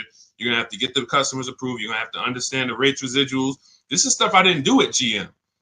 And so I thank God that was a blessing for me to start my career with Mercedes at Ray Catena. Yankee Stadium, top 3 dealers in the country. So when car salesmen hear me talk, it's like, they don't understand it. And I get it. They're not trained the way I was trained. They didn't work where I worked. They were trained to just go get the numbers from the manager. That's why I could explain this from a financial standpoint. And this is what we do. So if you want to understand more about, you want the step-by-step blueprint, grab Cars from Home, 7 Steps of Saving Time, Money, and Avoiding Dealerships. That's my new digital book, 5-star rated. You can get it for 75% off. It's normally $97, worth every penny. But as my welcome offer to you, you can get it for $24, 75% off if you get to my TikTok bio, Instagram bio, YouTube comments, or Facebook comments before 30 minutes is up. Once 30 minutes is up, price goes back to $97. Welcome offer is gone, and it's still worth it. If I miss the welcome offer, I'd still be grabbing it because, again, the $24, the $97, the thousands you're going to save on just the first car, avoiding mistakes and getting below market deals, you'll 10x. Minimum, you'll 10x what you invest in the book. Minimum. It's not even a question. All right. And let's go, Dolan. Keep it going. Great questions today. I'm really liking this. If you're getting value out of the stream, y'all type some dollar signs. You're getting value out of what we're doing. What's up, Leo? What's up, Rick? Shout out to the people tapping in on TikTok. Shout out to the people running the likes up. Y'all keep running the likes up. Every time y'all run the likes up, y'all let TikTok know that we're talking business over here and that they need to get more people over here. So every time you tap the screen, some of you like, how do we run the likes up, Deshaun? Just double tap the screen. Just double tap the screen. Yeah, shout out to everybody who is supporting the broadcast. Let's go. Go ahead. All right. And you know what? And I usually look, and here's the thing. I'm going to tell y'all this, and I just thought of this. I'm going to give and prioritize answering questions from the platforms that are the most engaged. Because I see we got people on every platform, YouTube, Facebook, Instagram, TikTok. People not engaged and they not, look, I see a lot of people on Instagram commenting, liking, sharing. I see a lot of people here. Dolan, when we see the question, when we see people engaged, because people be sitting back on the, playing video games and got us on the same time. We got to give our attention to the people who like, yo, let's go. We over here. Thank you, Big Mike. Shout out to the sharers. I see you on TikTok. Go ahead, Dolan. All right, here we go. When you lease, can you only deal with that dealership? Well, we never lease without a dealer winning the bid. So I want you to think about it like this. Whatever car you choose and you want to lease, that dealer, that car, is all around the country, sprinkled all around the country. That dealer might have more than one, but in the state alone, there might be 10, 15, depends on the car. Now, when you look at the car, do you have to realize it's like when you go into the store and you're looking at spaghetti sauce. You go in the ShopRite, spaghetti sauce is $4.99. You go into Pathmark, it might be $6.99. You go into Stop and Shop, it might be $5.99.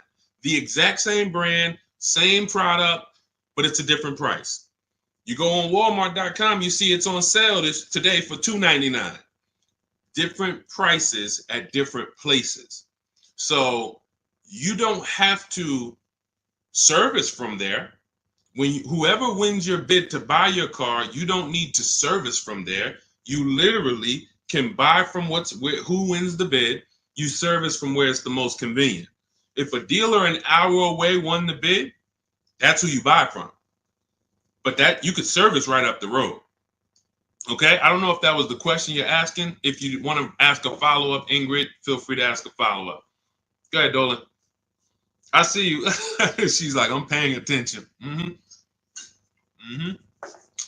Car-Share Merch Corner. Is it a good deal for $13,000 off an MC20 special?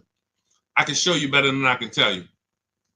Let's just say, right, Sean's thinking like you. Sean's like, man, I got this dealer offering $13,000 off. That sounds good. Well, let's look at his F-150 Lightning XLT. He ended up getting over $20,000 off, almost 21. Had he took 13 from one dealer, he would have been leaving $8,000 on the table. He would have overpaid by $8,000. And this is why I say negotiators pay market value, because I'm sure you negotiated for that 13,000 off. I'm sure you didn't walk in and just say, hey, give me a price, and they gave you 13,000. You probably spent time, energy, and money to get that 13,000 off. But if Kimberly had done what you did on her Maserati, her $86,000 Maserati, she would say, oh, 13,000 off. That sounds good. That just sounds good. Then she wouldn't have got her $20,700 off. Now, how do we know these are the below market deals? How do we know that 20,000 on Kimberly and Sean's deal was the below market deals? And it was. How do we know it wasn't more money like Milligan? Milligan got, using our system, all of these people used our system, but Milligan got one of the biggest discounts I've ever seen. She bought a Mercedes EQE, $27,000 off. You got to zoom in, and I'm gonna, snip this different and zoom in on it. You can see the lines here with the yellow $79,000 vehicle. She ends up getting it for $51,000 after all the discounts and rebates. So how do we know that they were below market? They had all these other offers. That's the key. Kimberly knew this $20,700 off is the best because I have 7 offers higher than this. Different dealers, a lot higher than this. Now, if you told me, CarShare, Deshaun, 13,000 off a good deal, I got another dealer who was only giving me 10. I got another dealer who offered me 7 off. I got another dealer who offered me 5 off. Then I would tell you 13,000 is the win. Go ahead, grab it. But because you don't have that, you negotiated versus doing what we do, which is get bids. Now you're at the mercy of trying to hope you're at the bottom. You can't win. You just can't win. That's why negotiators pay market value and not below market value. You can't feel for the bottom. You can only assess the market, multiple offers, get to the bottom, 5 to 7 offers, pick the best one while you relax at home. It's just it. It's just it. Oh, great question. Common question that a negotiator asks, man, I talked them down this much, Deshaun. This got to be good, right? What do you have to compare it to? Nothing. Okay? Get more offers. You could do it your way, call around. You could do it my way. Email, scripts, all in my book. It's up to you. Go ahead, Dolan.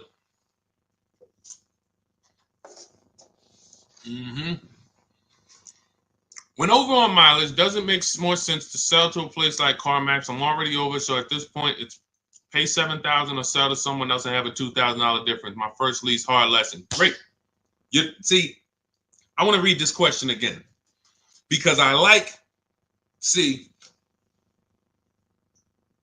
I'm proud of you for even asking this question and coming at this the way you're coming at it, because that's what you do. When over on mileage, doesn't it make sense to sell to a place like CarMax? I'm already over miles at this point. It's pay $7,000. So if I return the lease now, I got a 7,000 mileage bill coming to me, or sell to someone else and pay the difference. In my book, I teach you how, when you have these types of penalties, or in this case, or in other people's cases, negative equity, you want to sell and pay the difference, because that's going to lead to the lowest amount coming out of pocket. So yeah, if you drop off your lease and they bill you $7,000, but you could have just sold it to CarMax and paid the $2,000 difference, way better way to go. And then, next time, let me get the mileage I need so that I don't have to deal with this again. But for getting out of it, 100%. All day long, I would sell to the highest bidder. That's going to give us the lowest amount of penalty, and then pay the difference and then do a fresh deal. That's it. Way to go. Way to go. That's called, see, it's times where I was in Mercedes, right? And I had to sit down with a client and tell him, there's no way for you to escape the bullet. You're going to bite a bullet because the damage is done. The decision was made. Now what we're doing is trying to see what option allows us to have the least out of pocket, the lowest, the smallest bullet to bite. We got to bite a bullet. But $7,000 coming as a bill, that's a big bullet. $7,000 bill that you owe, big bullet. $2,000 to CarMax coming out your bank account, 2,000, small bullet. So the key with these situations is seeing what's the smallest bullet and knowing all the options so that you don't just say, well, I'm over. See, because watch this. Some people would buy that car. And what they would do is they would buy that car, pay, I mentioned this probably about 10 minutes ago, pay the normal buyout price, but except they over miles by, probably 40,000 miles. So a car that should have been 12,000, they buy it for 20, and now they're invested in that car. Financing those losses is horrible. That's a huge bullet. So there's all types of bullets, and what you need to know, and you already know this, but what anyone outside of you needs to understand is, when I got myself in these situations, I need to know every single option for getting out of it. Because if I could have paid 2,000, but I paid 7, or I paid 8 and financed it, that's just ignorance.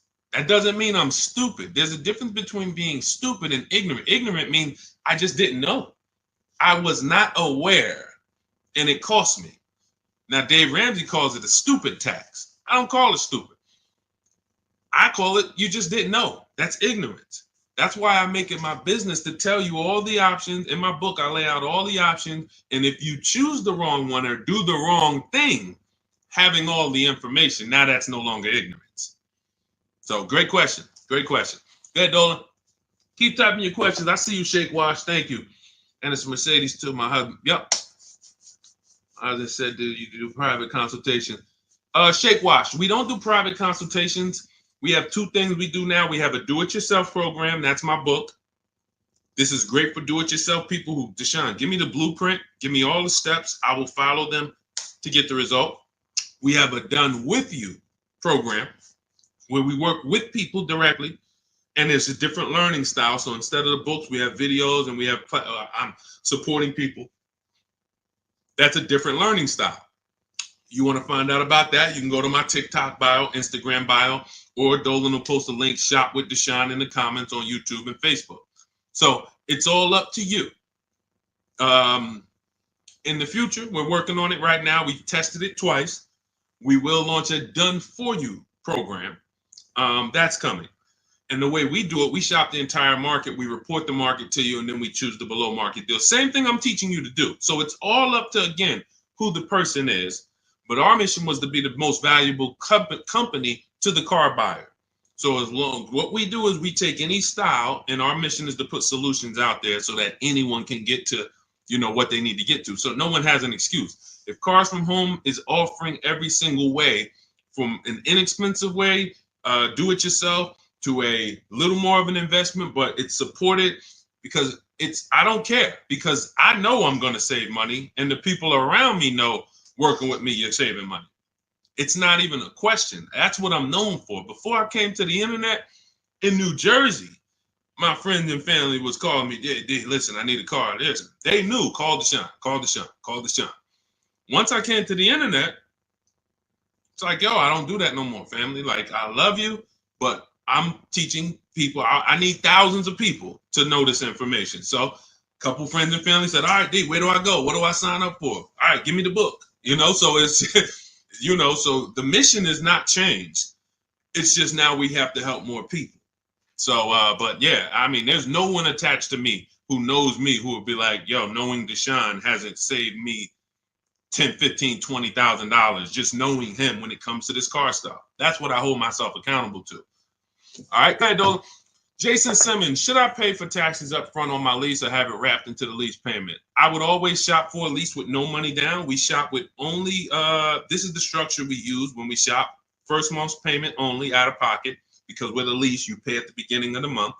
So when you see these people, India, when you see these people, Zafrina, Ansley, they all are, when they say no money down, they're paying their first month's payment and then they drive off. If we can get a deal, between 1%, and a lot of these deals are under 1%. Some of these people got 0.88%. Zafrina on her Jeep, she got a 0.88% lease, $65,000 vehicle. So what our goal is, Under 1.5% is the best offer after, because the lease programs change. So sometimes it's super, very, very hot vehicles, and the lease programs don't have much support. So your best offer is going to be 1.4.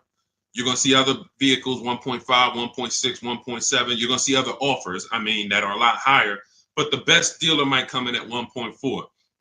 Okay, if you really like that vehicle, then I would take it.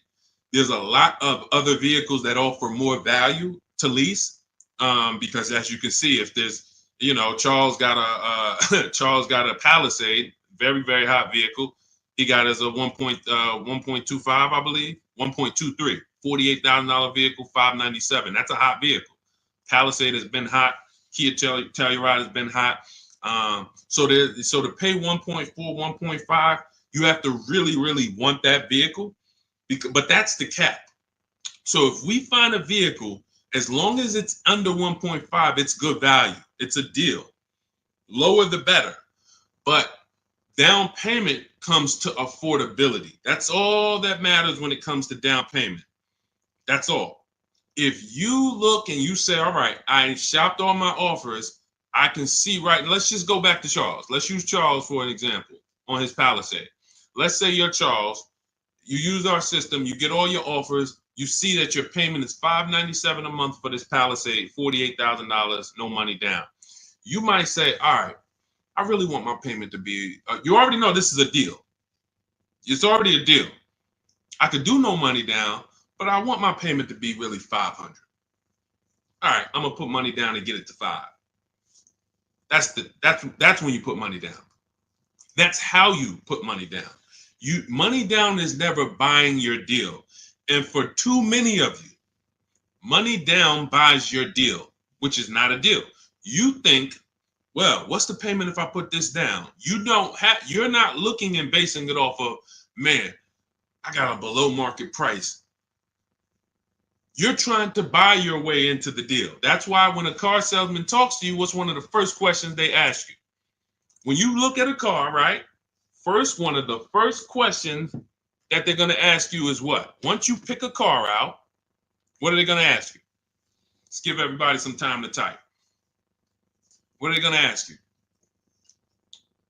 Thanks, AJID. I see you. Thanks, Big Mike. Shout out to the sharers on TikTok. And you know what? I might do this. We might prioritize people that share on TikTok. If you share and then you ask your question, you get first priority. Let me know if we can manage that, Dolan. Because I want to reward the people that share. Like, I want to reward the people that share. Good. Yes, how much you putting down? Now watch this. How much do you want your monthly payment to be? Yes, good one, Shake Wash. That's the related question because the car salesman wants to see, are you a payment shopper? Am I talking to a payment shopper? A payment shopper is trying to get to a certain payment. They're not concerned with how much the car costs. You could overcharge me for the car. That doesn't matter. Get me to my payment. That's why being a payment shopper is a dangerous way to move. That's why the way we shop no money down because it allows you to see what you're truly paying for the car. So now when we consider that there are going to be people who want us to get into monthly payments, now they're trying to get us to realize, well, you got a deal because I got you to your payment. No, you didn't. The deal is, did you pay market value, below market value, or above market value, regardless of the payment? If somebody went into a Bentley dealer, if we got a bunch of prices on Bentleys, all of us just got a bunch of prices on Bentley, and we got a $200,000 Bentley, and they took off $100,000, $50,000 off. 50% off. We'd all be looking like, wow, okay, out of all these offers, that deal, this is it right here. The payment's gonna be $3,000 a month. The payment has nothing to do with whether it's a deal or not. So when we look at putting money down, it is only for our affordability. The deal process of getting a deal has nothing to do with the process of monthly payment association. Nothing to do with it.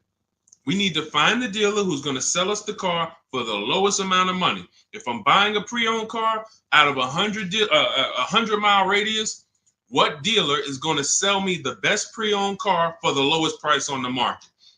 If I'm leasing a Honda Accord, what dealer is going to sell me the Honda Accord within a 100-mile radius for the lowest price? If I'm buying a brand new, Kia Telluride, what dealer within 100 miles is going to sell me the Kia Telluride at the lowest price? If I'm getting a loan, what bank or credit union within 100 miles of me is going to give me the lowest rate on the market? If I'm selling my car, not trading, I got this old car, I need to replace it. I'm not trading it into a dealer. What company that buys cars, pays cash, is going to pay me the highest amount for this old car? Y'all clear? This is bidding. We have a bidding system. That's what Cars from Home is. So if you want to know all of this, you want the entire blueprint, everything that Zafrina and Teddy and Jen and all these people I've showed, Raphael during the stream, have used to get to their below market deals, you want to grab your copy of Cars from Home, my new digital book, 7 Steps to Saving Time, Money, and Avoiding Dealerships. It's normally $97, but my welcome offer to you for the next 30 minutes, 75% off. You can get your copy for $24 if you get to my TikTok bio, my Instagram bio, the YouTube comments, or the Facebook comments before 30 minutes is up. You'll pay $24. Make sure when you get your book, you screenshot the thank you page. The book is on the thank you page. You'll see a link that says open the book below, and I also email you a copy. But sometimes you're just moving too fast. You type your email wrong. We can't email a book to an incorrect email. So if that book isn't in your email in 5-10 minutes, I want you to email my support team so they can get your book to you, and you'll have these strategies for the rest of your life. And shout out to everyone who's reviewed the book. Use it. Make sure you email me your deals when you make them. Send me send me the list. Hey, D, look at what I got, man. I got all these offers. Look, man, and I know you did it when you say, hey, I did it. 90% was from the house. Soon as I know the people who use it, because the minute I've seen people who say, man, I went in the dealership, I used all your stuff, and I got this deal. No, you didn't. Sorry, somewhere along the lines you missed it. You might have been trying to go off my social media videos, but you didn't use our system because we're not making deals in the dealership. When I see people that say, yeah, man, the dealer 45 minutes away, I had to drive to get this. There you go. You use the system. When they say, yeah, I did this all from home, they even delivered the car to me. Yeah, you use the system. And you say, man, I looked at 17 used cars. I narrowed it down, and this one had this original price. Yeah, you use the system. It's stuff I hear that I could tell when people use the system. So go grab your copy. Shout out to everybody who checked in. We'll see you on another stream. Keep on learning so that you can relearn. God bless.